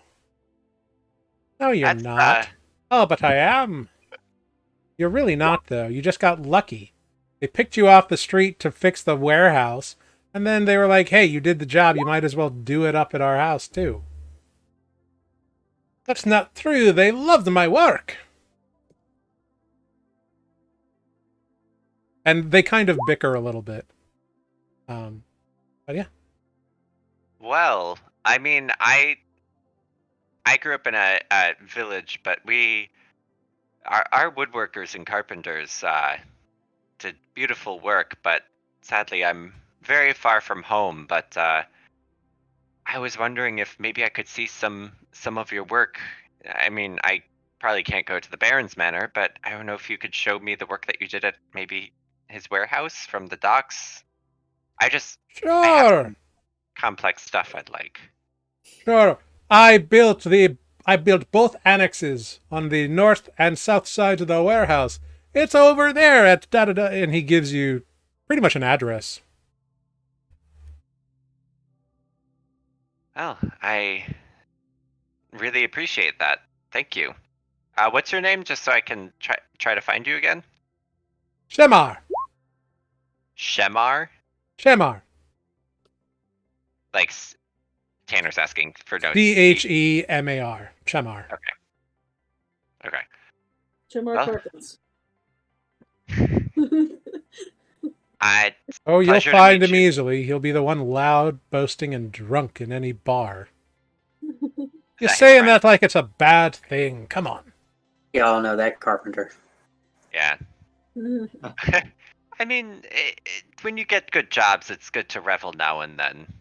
See, my this man knows what I'm talking about. You know how to live the life.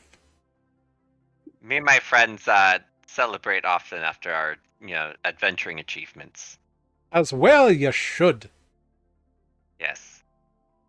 Thank you so much. I can't wait to check out your work. Yeah, you should especially look at my joinery on the pylons. They are custom built. I might need you to construct some additional pylons. I'd be happy to construct additional pylons. Sorry, couldn't help myself. Thank you so much. Oh, good. Of course. I'm gonna walk.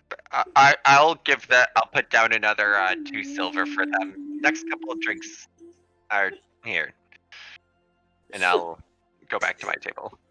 All right. I was waiting for the dragon comment. No, not this time. Yeah, we like to celebrate after we kill dragons. Yeah. Next time I'll just show up in my dragon leather armor. Well, you return to your party with this news, and that's a great place for us to take our real 5-minute break and not technical difficulties break. Thank you, 5. Woohoo. So we will take a quick break here and be back in 5 minutes. See you then. Thank you, 5.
Hello, everyone. We are back. Thank you for hanging with us.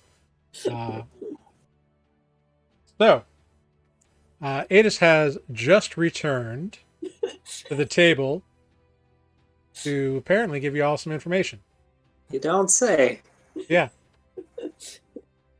Tanner isn't invisible, but Adis can still speak.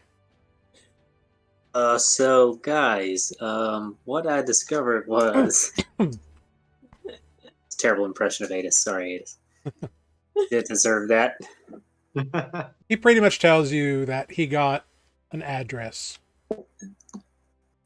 for this warehouse that y'all were told about or been looking for. Well, let's go there then. Sounds like we should go right. I don't need to finish this mug of shitty ale. Let's go there. What was the rum? Did I ask? What? No. Here. Oh, Yeah, I didn't you've ask for all the rest. finished your food and drinks by this point. This has been like over the course of an hour. Like it took an hour for Adis to learn this, to notice this conversation.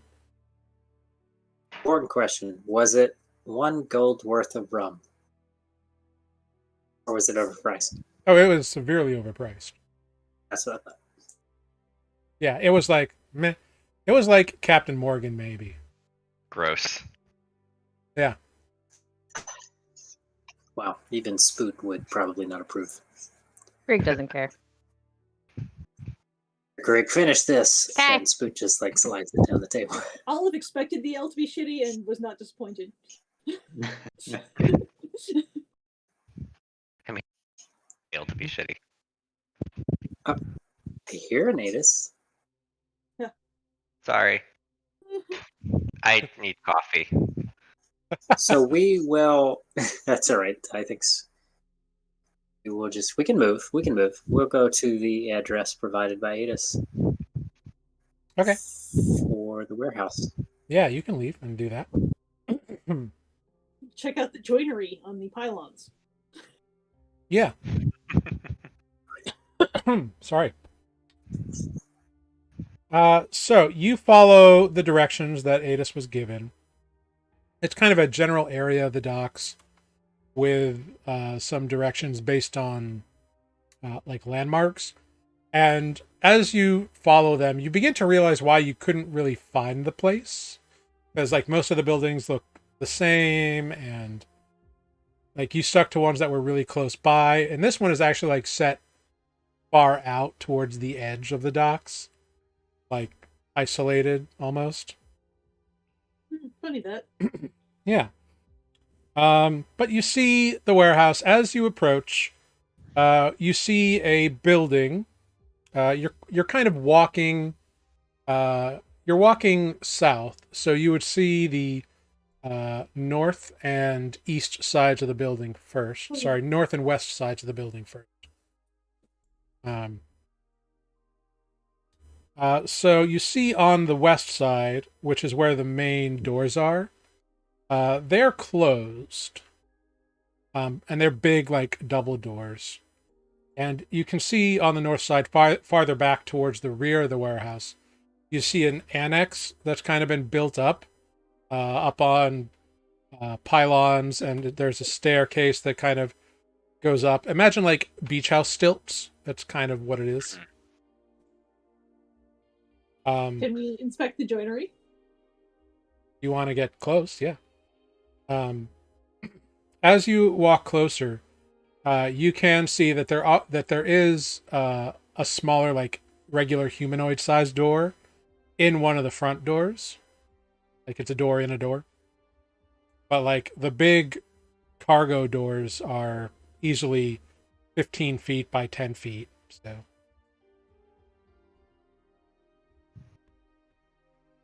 it's pretty big.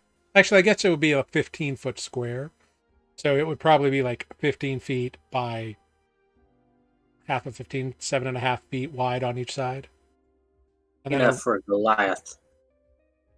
I I don't think they're mean, that tall. Goliaths are medium creatures. Not that you would know that, you've never met one. But They're also borderline large. Extra medium. they are very, very tall. They're like 7 feet tall. So.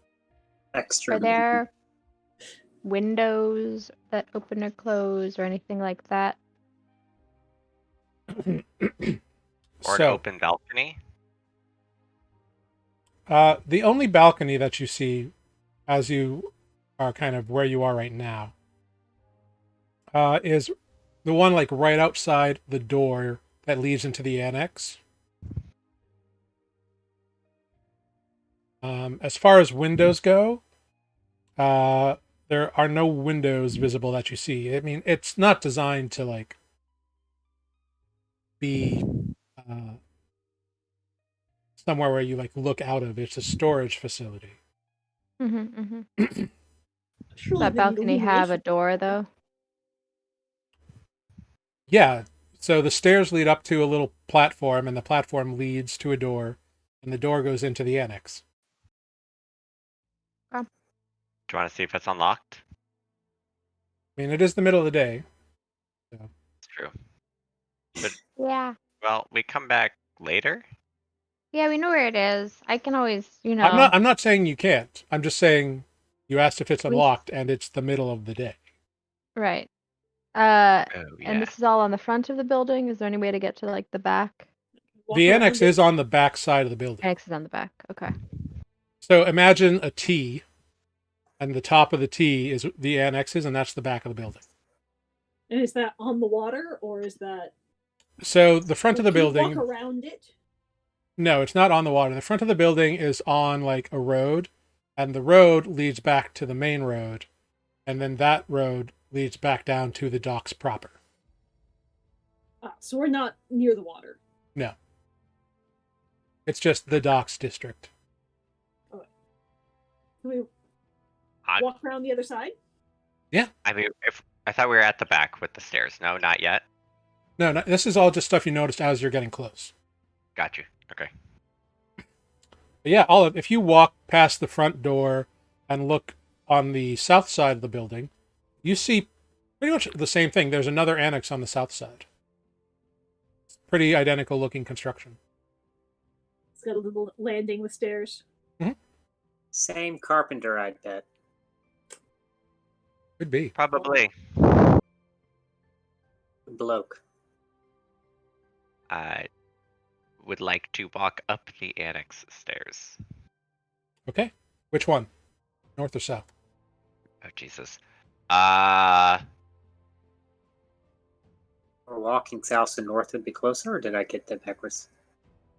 You are We saw coming the from the north as we north, so you're approached. walking south. You saw the north one first. Olive went over and saw that there's one on the south side as well and came back and told you. North. Okay, cool.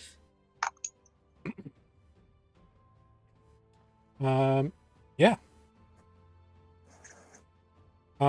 So you go up the stairs.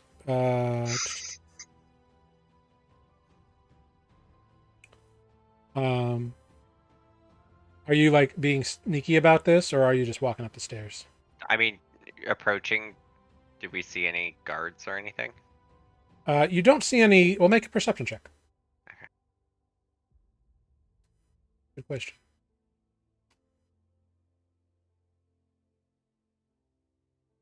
23. All right. Well done.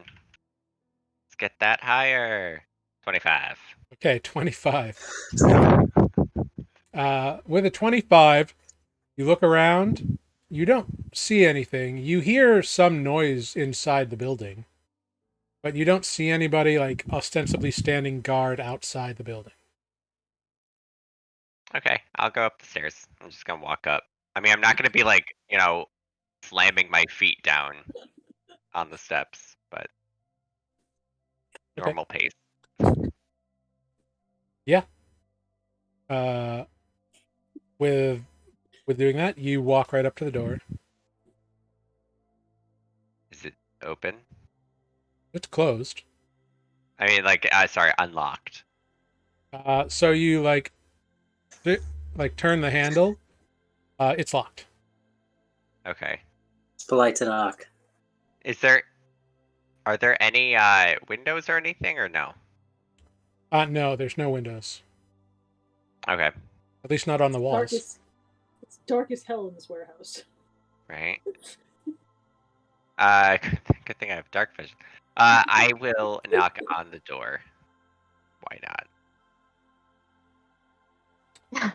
not? You hear a voice. Yep. Hi. I just wanted to stop and see the annex. I spoke with oh my god, what was his name? Shemar. Chemar, and because I'm thinking of hiring him myself, and I just wanted to see some of his work. So I was just wondering if I could take a peek for like 2 minutes. The door opens and this big, tall half orc Oh Jesus! is standing there, kind of gray skin, looking at you. Want to Just do gonna what now? Well, Chemar said he built this annex, and so I would like to possibly hire him, but I wanted to see some of his work, and he said that this warehouse might just to look at the annex really quick. I just want like 2 minutes. Make a That's okay. persuasion. Make a persuasion roll. Has it been more than an the hour? time yeah. When did you cast it? Right when he before I went went to out. talk to. I would say you Okay. still have it. Sweet. Not for much longer, but you still have it. Okay. Where's my persuasion? There it is. Come on. Oh, 18. You need the help. Yeah. All right. Yeah, I do.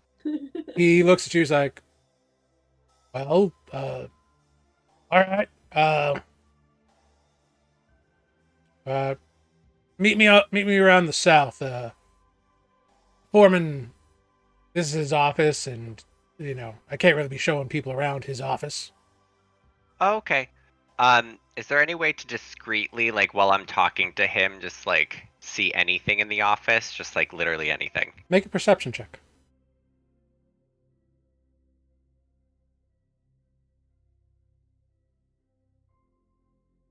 25. 25. Okay. So with a 25, doing a quick kind of scan around, you notice that it's a very neat, orderly office. Like things are organized fairly well. You do see just kind of glinting on the desk at the moment, or like off the side of the desk, because you can just barely see the edge. There's a key sticking out of a lock in one of the drawers. Okay. All right. Okay. I climb up the stairs on the south side. Yeah, Meet you at that door? it's identical. Okay. I'll meet you over there. All And I'll right. just go down the stairs and turn to everybody. I'll be back in a couple of minutes. And he's gonna show me around the annex on the south side. We all look like we don't know this guy. Like, who's this? Yeah, we're gonna try to look real casual as we hang around this warehouse. Okay. As we always We do. just got off the city tour bus. Okay. Pardon me. All right. So Adis, you go around the other side, up the stairs. He's there waiting for you. Come on in. This is our little break room we had built for the workers. He shows you in, and you see probably like a 15 by 20 room. Like it's not massive, but inside there are lockers. There's a little table with a few chairs. Yeah, it's very sort of simple. Okay, and then like I'm guessing from here there's more doors into the warehouse. There is one other door that leads presumably into the warehouse, since it's on the north. You enter through a door on the west. Okay. Huh. I mean, it works simple but good. Yeah, we didn't need a lot. You do notice, by the way, that there's like multiple skylights in the room, and that's where light is coming into the building from. Okay. I do like the skylight feature. That's Yeah, much well, better for light. the original building didn't have any windows at all except for skylights over the main floor. So we figured we'd keep it the same. It keeps people from looking in on the streets, I assume too. Yeah, that's true. But all right, well, I appreciate it. Yeah, I mean, he does good work. Uh, he got hired by our boss. So What was? Sorry, I'm really new to town. Greyclaw, was it? Is that the? he kind of looks at you for a second. He's like, "Yeah, how'd you know that?" Uh, the Chelum. I can't get his name. He was Kimmer. Chamar was bragging a lot at the tavern. Like the only reason Oh, I noticed he's very loud and very gotcha, drunk. But he gotcha. seemed like an I honest thought you had lad. been recommended Chemar by someone, and so we're told he worked here. I didn't know you got it from Chemar. Got it. Yeah. All right, cool. That make more sense? Yeah, I'm with you now. I'm with you now. But yeah, I like his work. I just wanted someone to fix up a property, just make it, I don't need anything elegant, just good. Well, that's what I would describe this place as. It's serviceable, it's functional, pretty straightforward. So, guy does good work, I think. Yeah. Well, thank you so much. Thank you. What's your name, or may I ask? Oh, yeah. My name's Craig. Well, nice to meet you, Craig, and I'll reach out to shake his hand. He shakes your hand, and he's pretty strong. Like, You got yeah. you got quite the grip there. Well, working in a warehouse. That's fair. Uh, yeah, I'm more of a nature person myself, but All right. well, And you hear a shout from the other door, which is kind of cracked open. It's not all the way closed, but it's mostly closed. Seems like he left the it one, open in case anyone needed him. And the you mean the one shout, into the warehouse? the one into the warehouse. Okay. And you hear a voice, Craig, Craig. That's the foreman. I gotta go. No worries. I appreciate it. And I'll start showing myself out. Yeah, he shows you out, closes the door, and that's all you know. I'll go down back to the party. Yeah. Well, there's no windows on the sides, but there are skylights. So, if we could possibly get on the roof, we might be able to see into the warehouse. But the half-orc that showed me was actually a very nice guy. His name's Craig. Oh, that's good. If I only could we just had... get real small and crawl in if we really want to see shit. We could do that too. But also, the foreman's office was very neat, and there was a key sticking out of a drawer. Curious what's in there.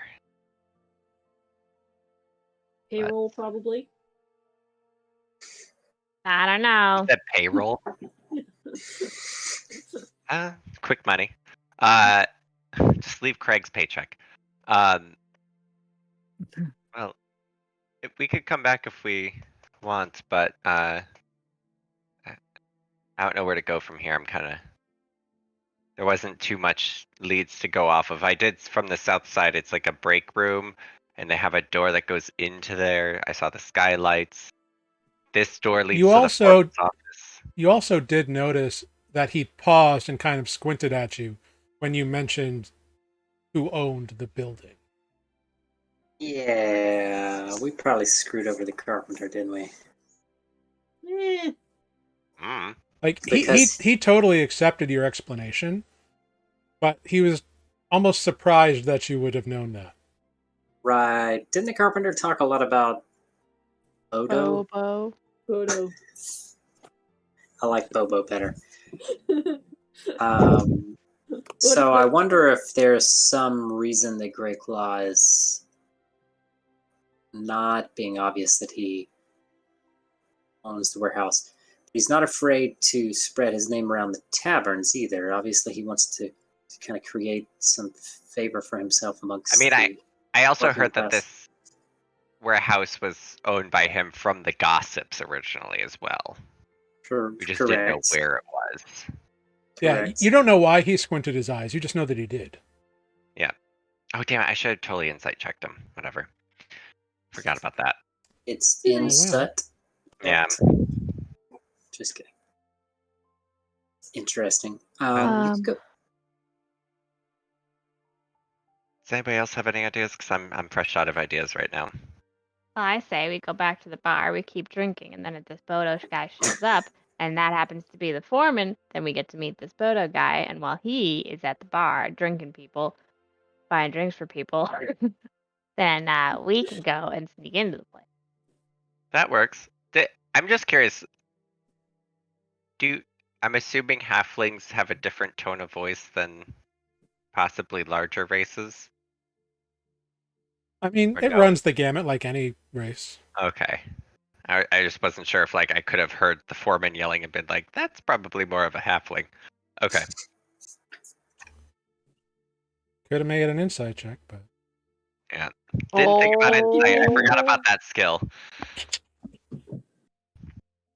I mean, I could turn into a bug and go see what's in there. Surely there's cracks cracks in the floor. I mean, if you want to do that, like that could work. Yeah, I'd say either I'm gonna set up my dice and like start rolling, and we can do some bets, or we should like move away from this place. Yeah, I mean, we should start walking. I know if I had a secret warehouse and people were lingering awkwardly on the sidewalk for too long, I would get suspicious.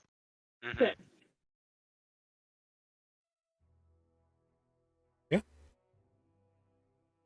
Well, back to the bar. I mean, if we start walking, you could probably Olive like turn into a mouse really quick. I Or want to something. turn into some kind of some kind of maybe a cockroach, some kind of insect. okay. Does ball shape work for bugs? I've never done bugs. Yeah, they're a beast. Yeah. I can be a Okay. bug. Totally be a bug. Maybe an ant. I've only really done like Oh, you know what? mammals, birds. I've never done like a I can bug. be a spider. I want to be a spider. Spiders are good. Yeah, you can be Then a I can spider. climb walls. I would like to be a small spider. Be a Okay. brown recluse so that if anybody tries to mess with you. Yeah, you're a brown spider. Great. I'm a small brown spider, and I would like to sneak in around the door crack of the main warehouse. All right, yeah. It doesn't take too much doing. Like the doors are well fitted, but they're not like hermetically sealed. Surely there's a gap underneath that a spider. Can Yeah, fall. like the top, the sides. There's little gaps wherever between the wood and whatever. But yeah, you enter in through there. What can I And see?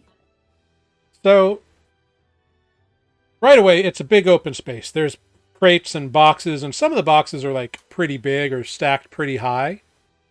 But it's a big floor area, and there's kind of piles of stuff. People are like moving things around, and some people are like inventorying things. There's quite a few people inside. There's What kind of also, people? there's also, it's a mix of people. There's also a walkway around the south and north sides, like from where the doors are, across the wall, like a 5-foot walkway that leads to the back of the room.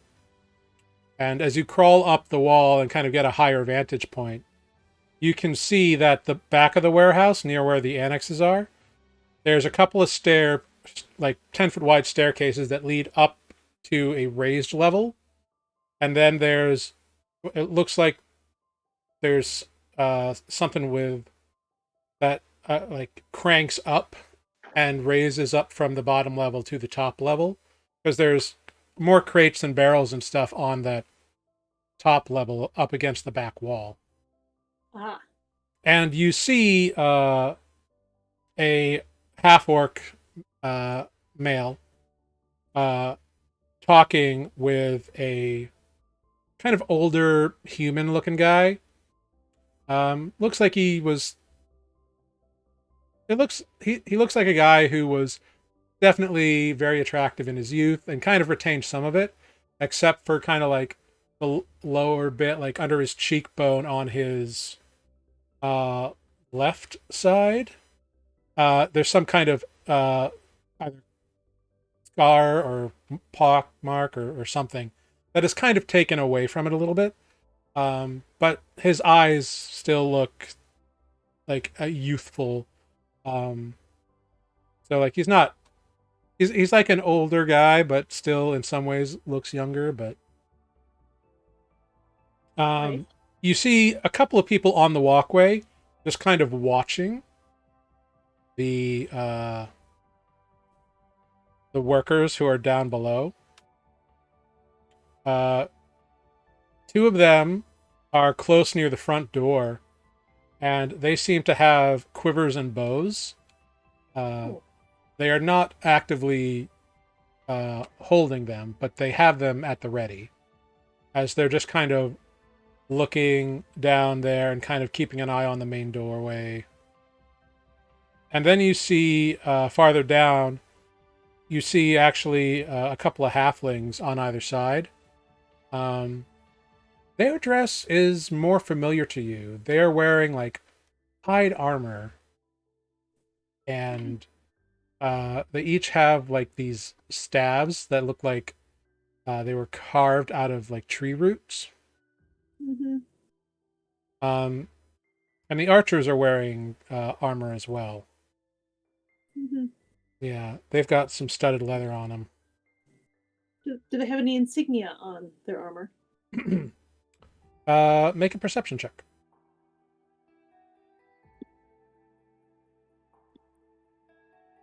Eh, Fuck, no.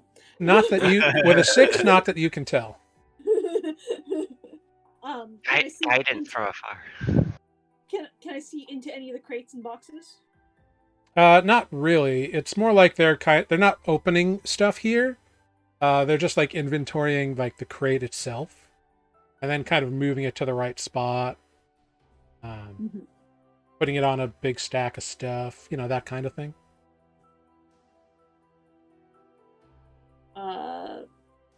Cool. So none of the crates are open.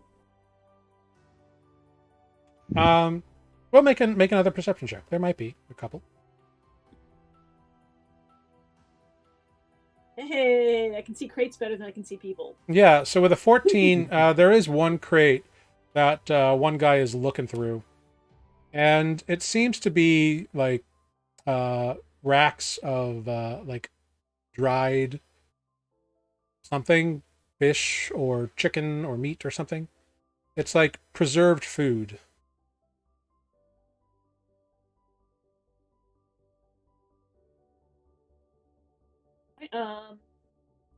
If I crawl up the wall to get a better vantage, is there anything else of interest I could see?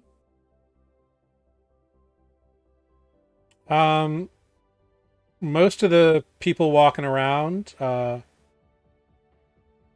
you do notice, I guess, that they are all wearing some sort of protective leather gear. Mm. All the workers down. Uh-huh. Which is odd for moving foodstuffs around. It's unusual. I mean, they are working in a warehouse, so maybe it's just to stay safe, but you've fought people who wear leather armor, and it's much closer to that than like a safety apron. Uh-huh. All right. Well, if there's it, can I get into that north annex? Yeah. You take the time. Crawl under the door. You crawl under the door. And by the time you get there, you see that older man is like behind the desk. He seems to be like working on paperwork. There's Um, nothing else of note in the room. I mean, everything looks neat and orderly. He seems to be looking at a few different things, writing stuff down. If you kind of walk around the room, you notice that the top drawer has a key in it. Um, after a few minutes. Oh, go ahead. What do you want to do? I'm wondering if I can read any of what he's writing. If I climb the wall behind him. Um, Interesting. Make a perception check. Ooh, perception's getting better. A 19. Okay. Yeah. So with a 19, you can see that he's like pretty much going through and double checking stuff that came in versus stuff that hasn't arrived yet. It seems to be very like day-to-day humdrum mundane activities. Okay. You do notice something else though. You notice on the side of the desk that you were not on previously sits a quiver and a very nice looking bow. Not necessarily like, ooh, it's magical, but it's extremely well made. Like, it's well crafted. Okay. This is in the foreman's office? Mm-hmm. Yeah. Fucker. And after a few minutes of kind of observing him from on high, he puts down his writing implement, quill, and just kind of shakes his head and pushes the work off to one side. Takes his head like in his hands, rubs his eyes, and looks at the drawer that's locked, or that has the key in it. He looks towards the door that leads back to the warehouse and kind of opens the door with the key, the drawer with the key. And he takes something out of the drawer, and it's a little box. And it's a very simple, plain little box. And he just kind of like holds it tenderly for a moment and then puts it back and locks the drawer. Box like yay big or box like shoebox? Box like 2 inches square, like a 2-inch cube. Little box. Yeah, little. Like almost like maybe a jewelry box sized thing, like or like a large ring box or a small bracelet box, you know what I mean? Something like that. Okay. So I'm gonna go out under the door there and rejoin my friends. Okay. And tell them what I saw. They've got some. The guards are on the inside of the door. A couple of archers, a couple people. Everyone seems to be wearing a little bit more leather than working in a warehouse would suggest. It's not quite armor, but it's also not like working in a warehouse clothes. Well, you said it was studded leather, right? They said it was just leather. So to clarify, the archers, the guards had studded leather. Okay. But the people moving boxes are just wearing leather. Yeah. Interesting. I mean, that kind of just proves everything. And the foreman is apparently a fancy archer of some kind. He's got a real fancy bow and arrows in his office. And a little bitty box. And I'm not sure what's in the little bitty box. But the drawer you said had a key, has a little bitty box in it. I want to know what's in that box. I don't know. He took it out. He sighed over it. He put it back. He didn't open it. Oh. Maybe he's that guy who's losing, his, heart isn't in it. Maybe his heart's in that box. I don't mean that literally. I can do Maybe metaphors. won't. Maybe he bought fancy jewelry for somebody and like she left him. Yeah, or maybe it's like a lock of hair from a child. Greg, do you need to unpack something? No, I saw that once. There was this guy at the bar one time, and I was watching him because he was like doing magic and writing something interesting in his book, and then he pulled out this little box that had hair in it, and then he started crying. Okay, so you have received this information, this reconnaissance from Olive. What are you doing? What's your plan? Back to the bar. I think we're going back to the bar. I thought we were like headed back to the bar, and then she kind of Yeah, like I'm split off. catching up. Yeah, it's gonna walking take you a slowly. while, even with those 8 legs. Really slowly. I mean, she would go in, and then as like once she's out of sight from the warehouse, could like So about an hour and a half after you get to the bar, Olive rejoins you and tells you all this stuff. Cool. Waiting. I was waiting for spider form to wear off while she was up there, and he'd just No, be like, "The shit. fuck?" She can be a Just on spider the for like ceiling. 2 hours now, right? 3 hours. 3 hours. hours. Of the 3 Nice. hours of being a spider. Yeah, it took her about an hour and a half to gather all that information.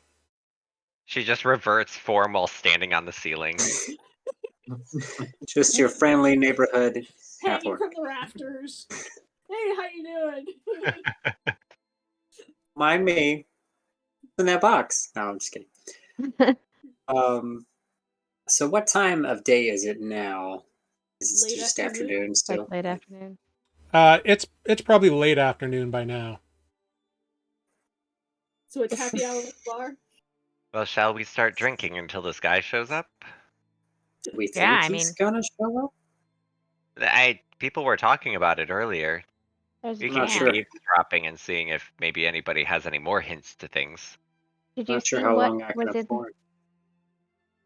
What Oh, what well, guy we'll are you just drink talking about? ale. Just- The carpenter. No, the Bodo? carpenter's not there. No, we're talking about Bodo coming.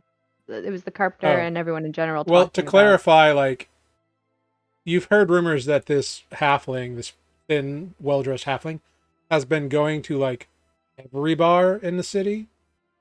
Like, he's hitting up every place to try to like get everybody. So there's no knowing Which bar he's coming which to. bar he would show up. Oh, D100. I Uh, just don't want you to like be expecting something, and then like if it doesn't happen, feel like why the hell didn't it happen? So I just want to clarify the information that you have. We could work our way back to where we are staying, which is also has a bar attached. True. Hope for the best. I mean, we could also, as we're walking down the streets, I'm sure someone would announce Pardon if me. he shows up somewhere so that people flock there. Did we talk to Not the guy who sighed a lot? The guy who sighed a lot. In the office? Want to sign over the box? Yeah, I mean, there That was was- a guy in the letter who was like, didn't have his heart in it anymore, and like was kind of Great Claw or whoever wrote the letter was like worried about. Oh yeah, Calv the Archer. Wait. Yeah. Maybe that's the guy that was sighing over the box? Right, and maybe if like he knows he's got friends, then maybe he'll like tell us something important and go turn on the guy. Because we can pretend to be good people. Can we? We are good people. Yes. Oh, Dude just talked us all up TBD. to TBD. a librarian earlier, and he called us heroes. The librarian only met you. Yeah. Yep. Loose definition. Well, yeah. Why don't we just like take a walk slowly and see if we hear anything from other bars and try to maybe scenic route? I'm thinking. Yeah, okay, we can explore a little. What if we write him a note and slide it under the door, really sneaky like? No, I think you are onto something with approaching. What am I?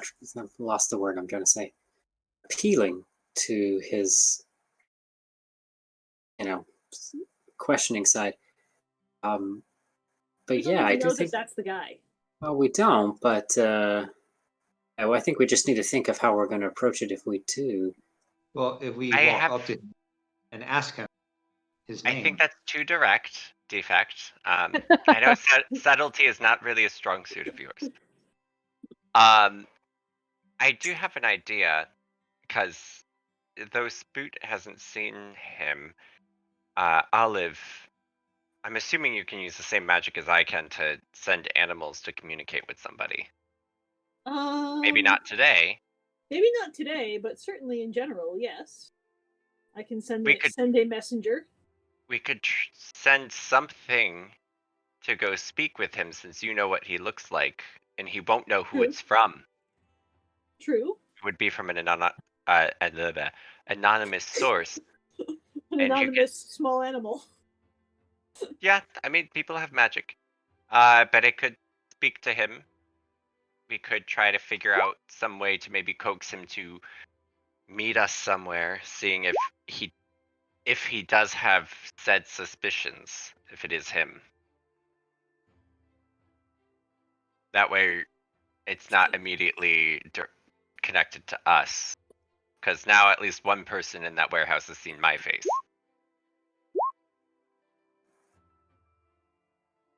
That sounds viable. You could do that. Sure. Oh, Mike. Maybe tonight we could just solely focus on trying to find Bilbo. What was his name? Bodo. Bodo. Odo. Not every halfling is named Bilbo. Nope. You racist. Well, it does Yep. sound a lot like Frodo, to be fair. No, it Also doesn't. like Bobo, which is not a halfling, but Fuck Frodo. is a character in a show I was watching recently. Odo? Bobo. Bobo, Bobo, Bobo, Bobo. Bobo. I hated that anime so much. Anyway, what are y'all doing? Scenic route. I don't know anymore. I All right. suggested a scenic route of taverns, hoping to Yes, catch said Dad. Bodo. I got it right Yeah. this time. We can do that because we can always write Tavern this guy a crawl. note another time, right? Maybe or later. I don't. Well, Yeah. she Okay. doesn't. Olive said that she can I'll let go tomorrow, of that. Yeah, so we that's can do it fine. tomorrow and focus on this Bodo person tonight. All right. Okay. Don't let go of that. Everybody, That was a good- everybody, roll me a d20. Just a flat d20? Flat d20. Okay. All right. Olive, you rolled a 20. Defect a 13. Ember Greg a 12. Spoot a 6. Adis a 12. Oh my god, twinsies. Maybe if All right, we cool. do enter combat, Spoot will be useful. I just need some eyeliner, and then we're all set. I'll go grab it for you. Hold on. All right, cool. So you guys, you're off at in taverns, kind of walking around. Eventually, you spend a few hours doing this, and you get to another dock tavern called the Mizzenmast, which you've learned is run by this couple. There is Burly Evan, who is a half-orc, and Kind-Eyed Fizzy Golong, who is a human of non-identifying gender. Is What's he his go name? on? Kind-Eyed Fizzy Golong. We have a half orc and a human. Yeah. Okay. Kind eye physic. Okay. I'm gonna fuck that one up real bad. Apparently, everyone just calls them Kind-Eyed. All right. All right. So listen, Bilbo. No. They're a human. They're not a halfling. So, as a note, all of you have spent 2 silver in drinks, attempting to gather information at various bars. I've switched to ale. That's fine. As you have Cheaper route. gone around doing things, but soon enough, a slim halfling, in nice robes appears, and he kind of walks in and shouts, "Hello, mizzenmast!" And everyone turns and goes, "Hey, it's Bodo! It's the rich halfling! Hey, how's the Baron's pockets today?" And people kind of shout, "Yeah, Burly Evan seems to be a delightful fellow." But he laughs and kind of walks up, and Burly Evan kind of picks up this little thin surprisingly thin halfling, and kind of gives him a squeeze. And Kind-Eyed comes over and reaches out and kisses him on the cheek. And they've obviously met before.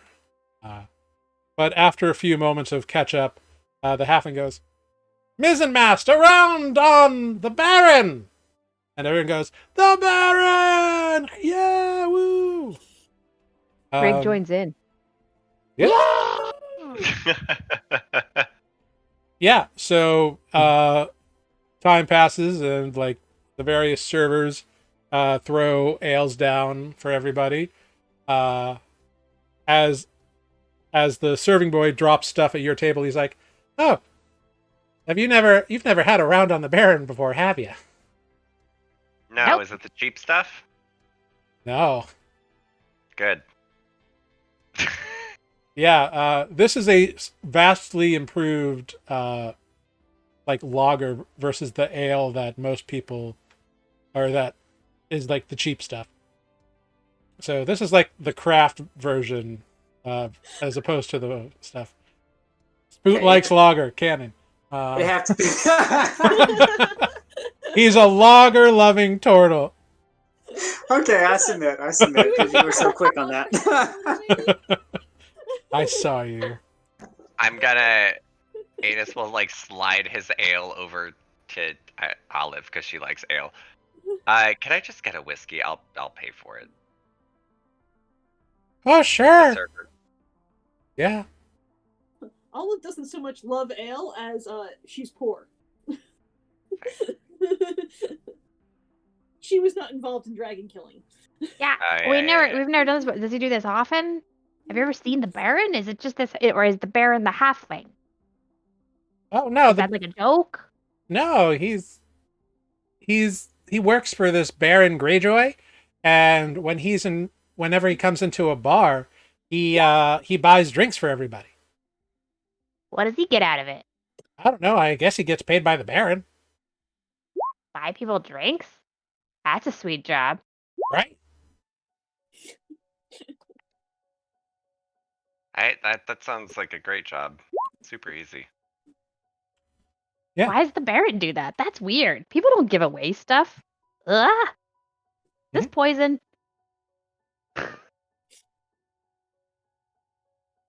Yeah. Drink it. So Drink it. anyway, That spell today.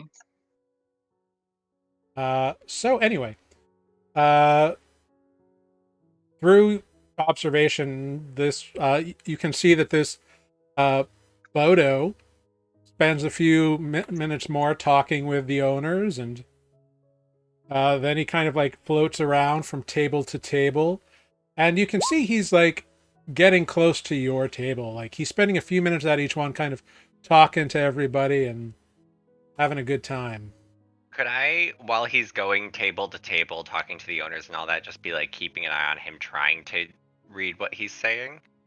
Yeah, whatever he says, it's always more or less the same thing. How you doing? How's the family? What's going on? What are the hardships in your life? You know, it's very like if used car salesman was a thing, almost like that. Is that a subclass of human? Obsequious. But like everybody really likes him, and he's not like slimy or skeezy about it. He's like, but you can tell that there's a purpose behind why he's like repeating the same thing at every table. He seems to remember everybody's name that he's interacted with before. So he's probably got a good memory, because nobody corrects him. And he always says, "Well, and enjoy this round. Compliments of the Baron." and that's always like his ending line as he drops another like round's worth of money on the table, and moves on to the next table. And he's probably like 2 or 3 tables away from you at this point. I think the Baron's trying to take over the town. Shall I kill him? Not I mean, yet. eventually, I think our goal is to. Wait, are we talking about killing Bodo at this point? Defect. Next time we're at the library, we're gonna talk for a little bit. I think we need to introduce Defect to the gods. What? The what? That sounds like it would Oh, go poorly. why? My experience of gods implies that would not go well for Defect. I thought we liked him. Maybe just like give him some religion, Oh, No, okay. no. Religion just- is stupid. values. No, that's the that thing that voted people for like. death. Yell at people. Meanwhile, for. Spoot is and like, then- what? It's not that failure of a religion, Christianity, but Have you met our Lord and Savior Farland? Have you? That's the point. Let's talk about it. Nope. No, I once saw this guy who was into religion, and he was just a mean dude. I didn't like him. He was so judgmental. Ugh. Do you have time to talk today about our Lord and Savior Farland? Oh God. Bodo is now one. Hello. Bodo is now 1 table away. Like you guys are Yeah. next up. Kiddo made us that all Everybody play dumb. slats and guidance What's on your name? Adis. Oh Jesus, I'm all right. Talking. Okay. Face. And within moments, or within a couple minutes, a small halfling, kind of tan skin, like he's traveled in his life, or he's just like naturally kind of golden tan skin color, curly brown hair, very nice kind of purple and yellow and red lined vestment robes, kind of fancy. Like he looks fashionable. He's like, well, hi there. Well, I don't know any of you. Oh, you're an interesting group. Allow me to introduce myself. My name is Bodo Proudbody, Major Domo to the Baron Greyclaw. How may I assist you today? How's your life going? What do you do for work? We're great. As Yeah, Tanner, yeah. that was a lot. I wander around and I steal stuff sometimes, but mostly I don't. Mostly I guard caravans, right? Well, that and we've been working a bit for the shit, where are the Seekers.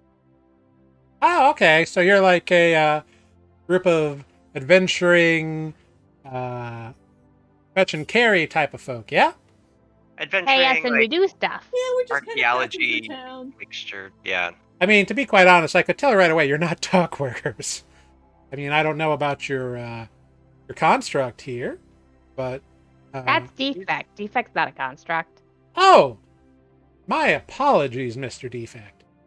I am so sorry. I have never encountered a live person like yourself.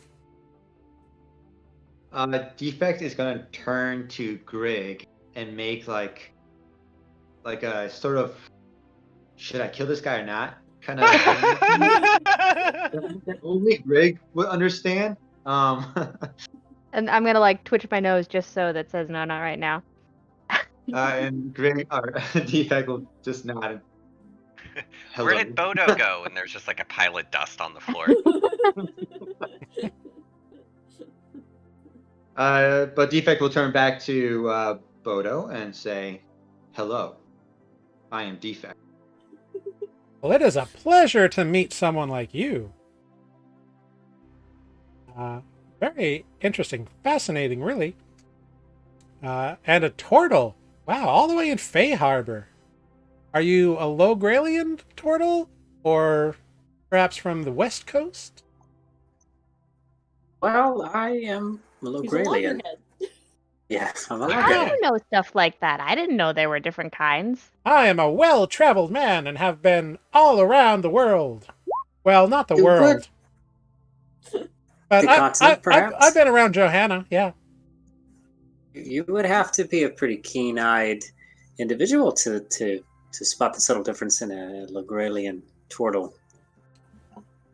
Well, Logralian turtles like to carry stuff actually on their shells, and I noticed that you are. Perhaps you don't need such a keen eye. It's a cultural thing. Nothing wrong with it. It's a good idea. You got one, might as well put stuff there. I agree. Yeah. Well, if you're just passing through, I hope you have a wonderful stay here in Fayhabor. It's a great place, and if you take up residence, if there's ever anything if there's ever anything the Baron can do for you, and you happen to see me in a tavern again, you just let me know, and I'd be happy to relay the message. So, what does the Baron do? Yeah, I didn't know there were barons in this town. well, Barons run you? smaller towns, you see. And Barons tend not to want to live in the small towns they run. So, the Baron has decided recently to take up residence here in Fayhabor and allow his subordinates to run the day-to-day operations back home. He wanted a more cultured, fast-paced life as opposed to a small, quiet town, which I think is fair and well-deserved for a learned and beneficent man as himself. I see. Where is he from?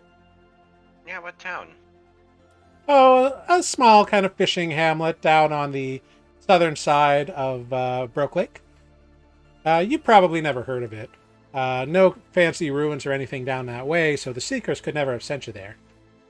I mean, we've been following along the roads. I mean, Well, the only road that leads there is from here, so if you came here, probably didn't come from down there. that's fair. Well, But it's nothing too fancy. It's mostly just the farmers and the fishers who go for some more. They're pretty dedicated to the Baron, and the Baron treats them well. And as evident, he is greatly rewarded for the kindness he bestows upon those he governs, and is able to afford such largesse to spread amongst the new friends here in Fayhabor. You just talked fancy for a second, and I lost you for a sec. But thanks for the drink. Of course, and please enjoy this next round on Baron Greyclaw. And he drops enough for another round for each of you on the table and moves Raise on my to the glass next group. as he leaves. I want to insight check him so bad, but I don't know what. Oh, I mean, we specific know things he's lying about. You some can make stuff. it. You can make an insight check on him. Yeah. Like you can make a Okay. general insight check if you want. Like you don't need something Okay. specific. Me I feel too. the same. Yeah, I guess I want to check like if he has kind of like general, but also like if he has any suspicions towards us. I know. We all told him our name. I didn't. No, I just For told him once. Defect's name. Because I was like, hey, he's not a construct. Oh, wait, shit. Great. So with a 12, Greg, it's kind of hard to read his intent, and you didn't understand a lot of what he was actually saying. It seemed like a lot of superfluous speech. So you didn't get too much of a read off of him. Defect, he whatever. This guy was talking. Care. Six doesn't get you much. He's hard to read. He's Defect was just like focused on his jugular. uh, Ready? you didn't kill him. Waiting for the and- signal. Adis with a 16. You did notice that as each of you were talking, and he was talking to you, he was all smiles and answering and engaging and kindly, but he was definitely like eyeing each one of you as if committing you to memory. You don't get a reason as to why he was doing that, but you do know he remembered everybody's name that he talked to at every other table. Mhm. With a 19, Olive, you noticed, and as we go on here, if somebody lower than you noticed something, you notice that too. So 19, Olive, he generally what like was a very like he was interested in knowing about you and like learning your information. Seems like he kind of files that stuff away, and in doing so you realize that like there are a few items about his person that were interesting. He has a necklace that appeared to be some kind of a crystal.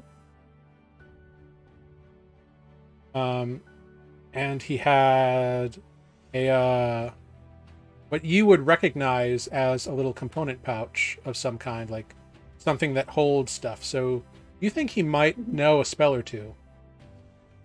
God damn it. And Spoot, with a 22, you catch that this guy knows magic. This guy is a spell caster, undoubtedly. The way he speaks and the way his hands move give it away. You also get that while he was talking to you, and you also caught that he was like sizing you all up as you were talking, and beneath the smile and the kind eyes, you could read the intent behind them. He was seeing as if you matched up with descriptions he had of you.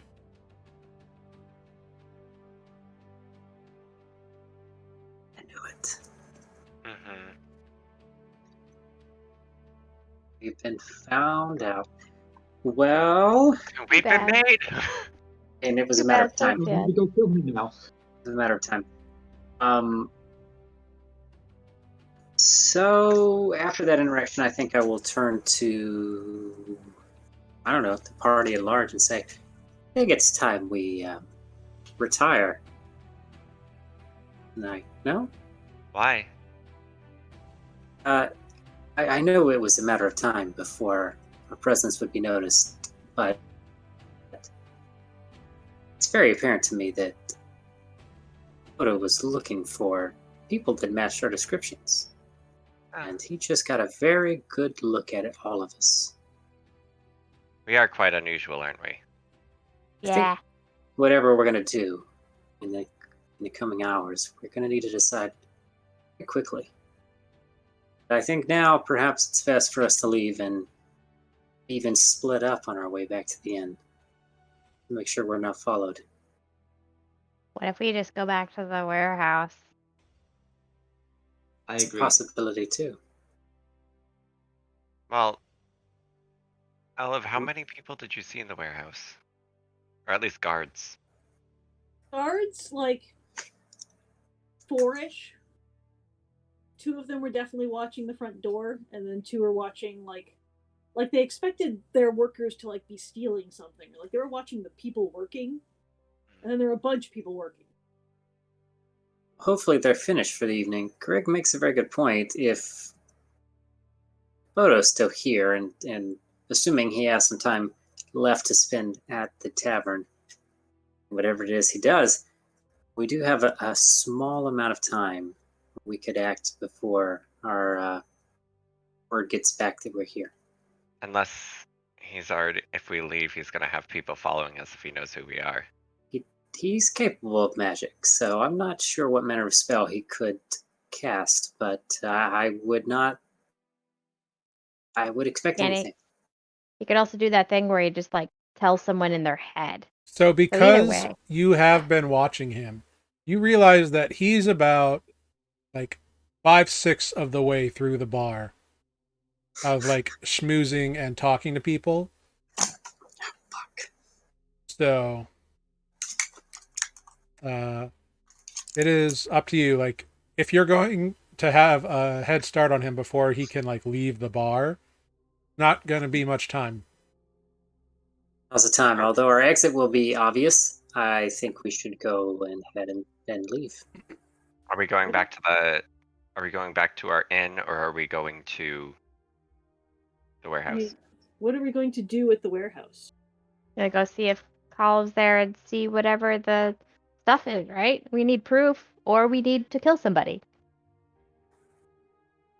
Contents like of the to- warehouse are probably important, and perhaps we could also take big risk and follow Bodo after he leaves. But either way, could do we're gonna need to probably get out of here.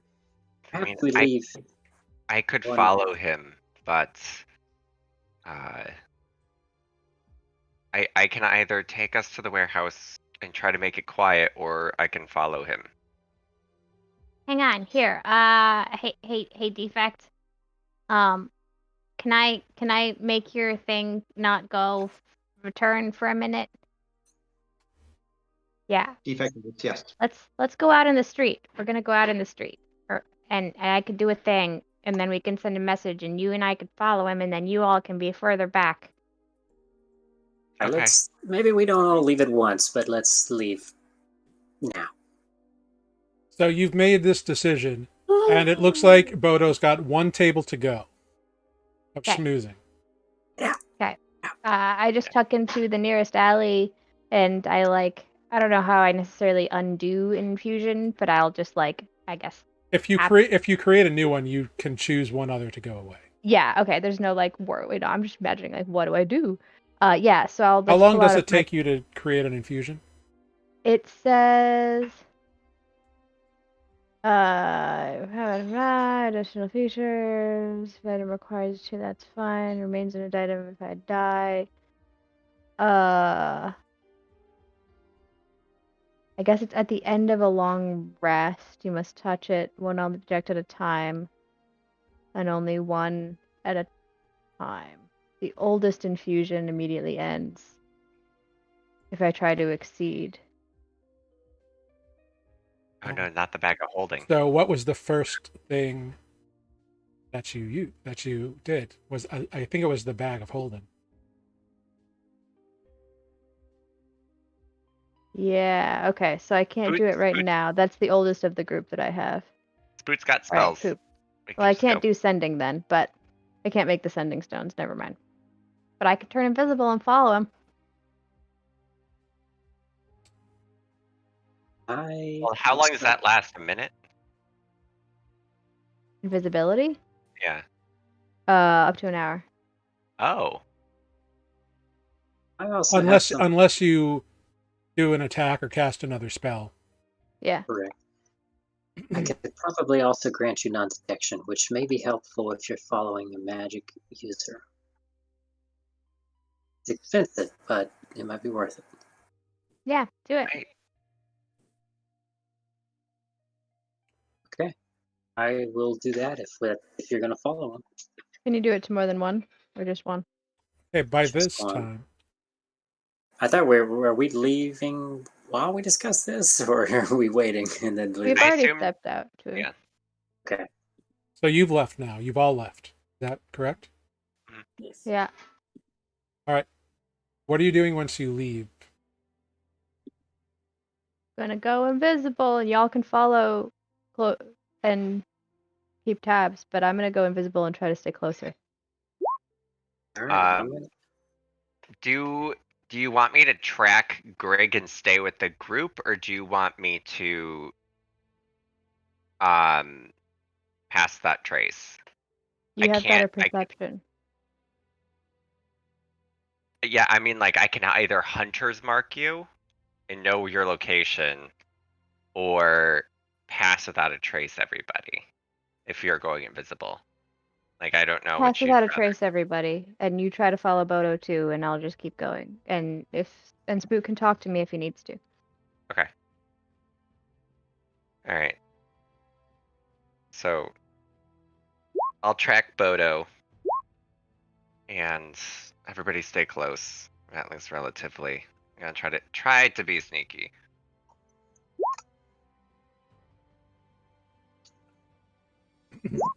Okay. So you all wait.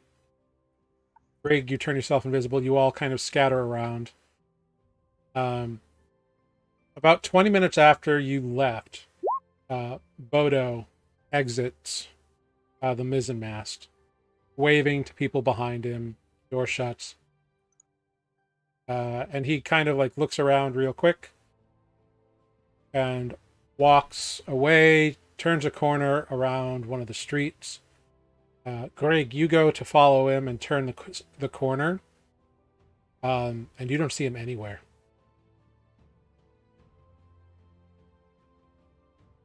Shit. I should have hunted.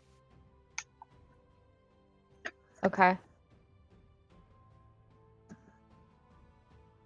I will pull out. I have the wand of magic detection. Well, can I do a perception check to like listen in case he turned invisible? Yeah. 18. Well, so with an 18, you can see that it's gotten pretty dark. There are lanterns that have been lit. There are people walking around. A lot of them are a little toasty. It's not like super late, but it's like 8 or 9. It seems like the big kind of like dinner carousing time is kind of waning off. But you don't see anybody like making room in the crowd for a smaller, well-dressed halfling. You don't see him anywhere. It's hard to be able to hear if you can't pick out individual footsteps because there's just people out and walking. How far behind Greg are we? You know from the conversation with your friends that he could use magic, and you just cast invisibility on yourself, so he might have that ability. Right, but there's no like movement sounds or anything in that. If there are, they're being drowned out by all the other sounds. All the others, right? It's not a deserted street at night. It's like, Mm-hmm. it's like walking down Greenwich Avenue at 9 p.m. Okay. Busy. How far behind Greg are we? I don't know. You tell me. I see we wouldn't be too far behind.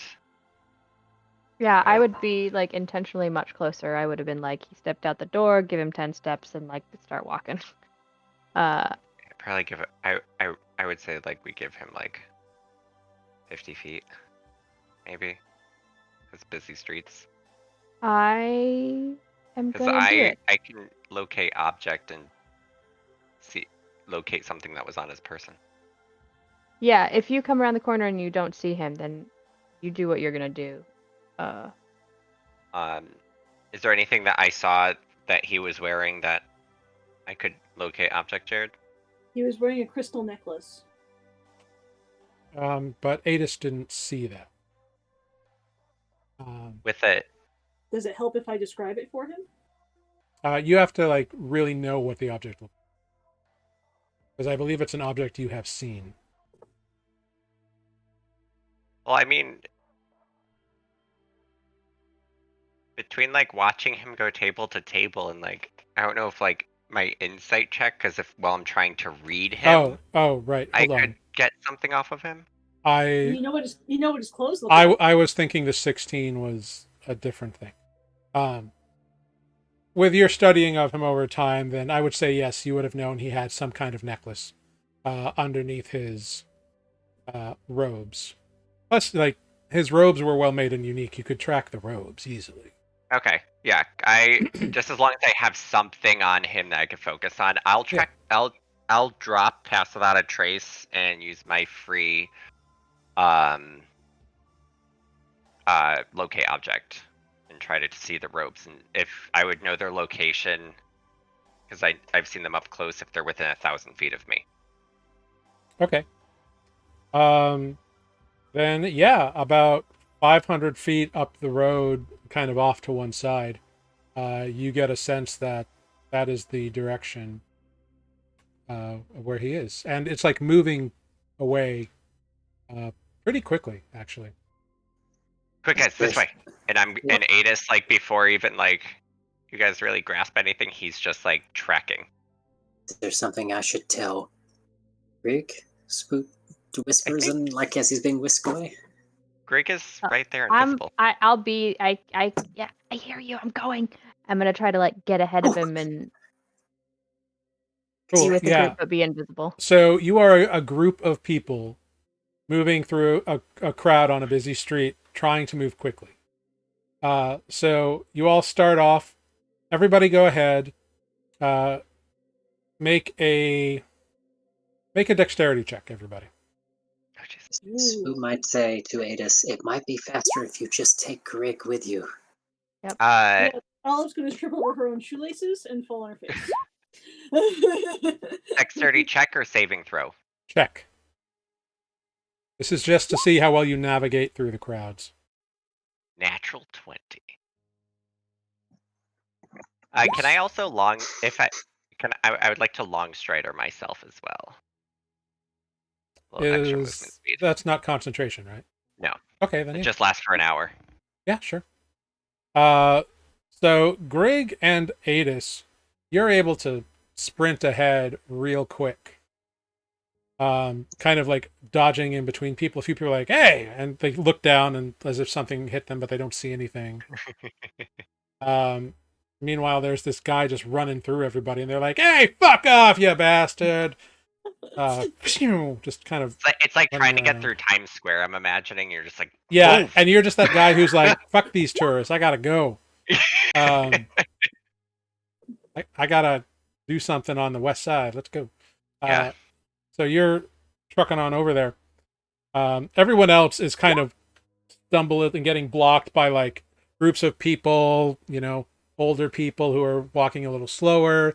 There's a few horse-drawn carts that get in your way. So you become separated pretty early on.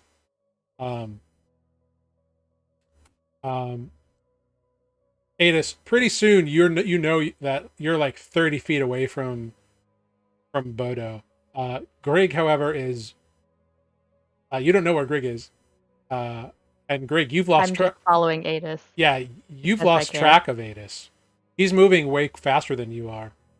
Oh, you were going, but I was gonna say like if Grig was near enough to me, I mean, would Grig make it known that she's following me or they're following me?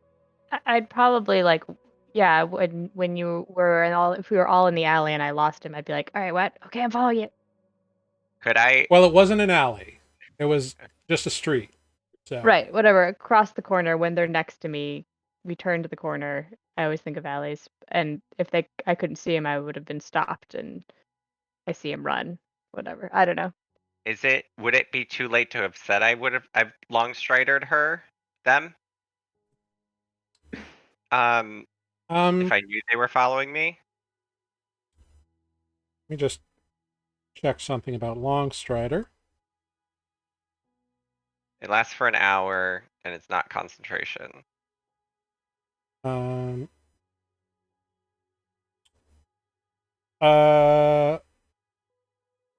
well, can you cast it at second level for your freebie, or only at first level?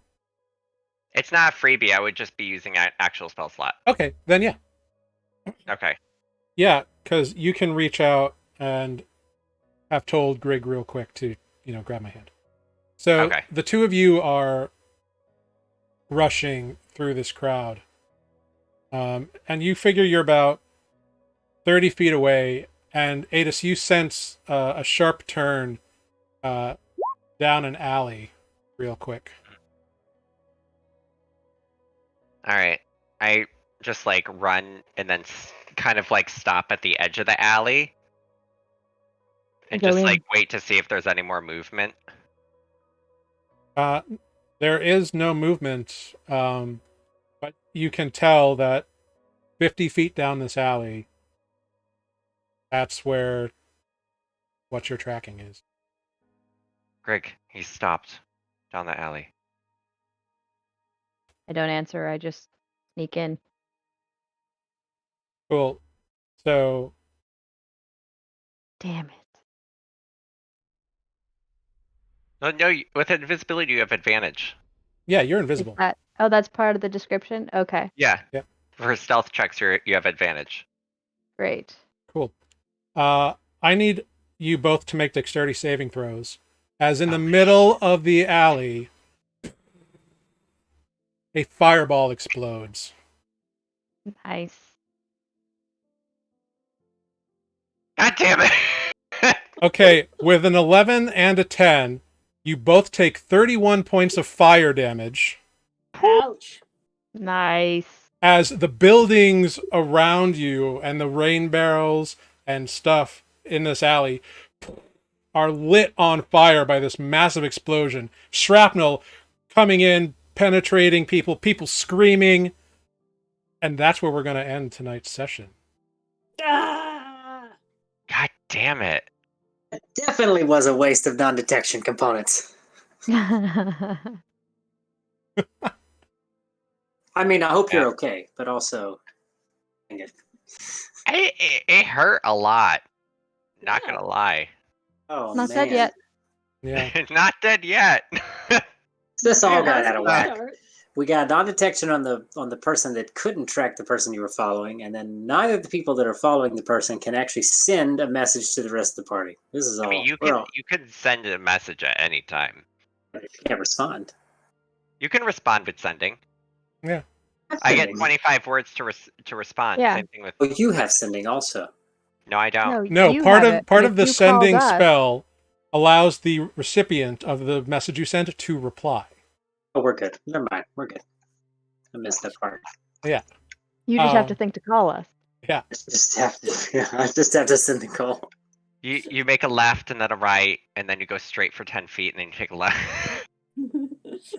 What's the range on healing word?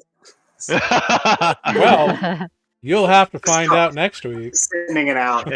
Send it through Healing word? sending.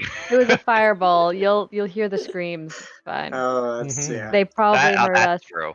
heard y'all crushing through the crowd, and so Well, Spoot realized that Bodo knew who you all were. Probably the instant he saw you, he knew who you were. And Ah. he used his chat to confirm his suspicions. Yep.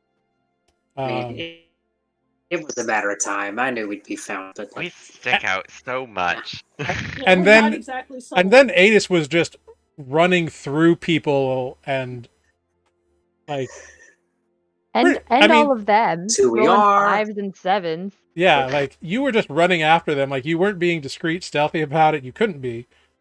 And people were reacting, and so he heard you coming, and he was like, "Fuck this! They can track me." Yep. I'd love to help you, but I'm still stuck behind a taxi cab back 3 blocks. So... Yeah. let me out here. I'll walk. Real quick, Adis, do one last thing for me. Make a concentration check. Oh. Oh wait, Greg would have to make that too, wouldn't they? Yeah. Yep. Good call. Yeah, both of you. That's a Con saving throw? save. It's a con save, yeah. It's not gonna happen. Unfortunately, with a 5 and a 12, the DC was 15 because you took 31 points of damage. Right. Greg is now visibly on fire. Yep. In the middle of a burning alley, and Adis, you don't know where Bodo went. We'll have to find out. We'll have to find out what happens when we come back next week. So, thank you everyone for tuning in and joining us. We'll go around, say goodbye, promote anything you got going on, or if you think you found a cool project or whatever. Real quick, everyone is who they are, and I support everybody. So it's Trans Person Awareness Day in the United States. Oh, so, I was like, what? so Forgot about that. trans people are people and deserve every right that everybody else does. And that's just the truth. So get over it. Amen. All right. Now, everyone go around, say goodbye. I'm going to see who we're going to raid tonight. Let's start with Defect. Good night, everybody. Thanks for watching. Catch you next week. Move on down to Oh, you're dictating now. Moving down to Greg. Yeah. That's me. Yeah, thanks for watching this show brought to you by, I don't know, Jared's hard work. Thanks. Follow all the Newly Forged social media and all that jam. And next we have Olive. Hey, thanks for watching. See you next week. Yeah, do good things. Be kind to each other. And then Adis. Thanks for watching, guys. Watching what we love to do. So, have a good week. Awesome. And then Spoot. Last and least, no, just kidding. Thanks for watching, Oh. everyone. I'll let Jared update you with mid-level adventure stuff, but I'm sure there's news there. And yeah, catch all the things we're doing. All right. And I am Jared, everyone. Thank you for watching. You can follow us on all the social media platforms at Newly Forged, Twitter, Instagram, Facebook, and you can catch old episodes of ours on YouTube, updated every Monday with the previous week's episode, so that's nice. You can catch Matt and I on our podcast, Mid-Level Adventurers. This week was delayed for technical difficulties, but the next episode of the podcast is going to be a feature on dragons. So make sure to listen to that. It's going to be fun. And yeah, thank you all for coming. Big shout out to Ives Got It. Thanks, Nick. Always great to see you. And yeah, have a great evening, everybody. We're going to raid Mercs of Mischief. So we'll see you next week. Bye, everyone. Ciao. Bye.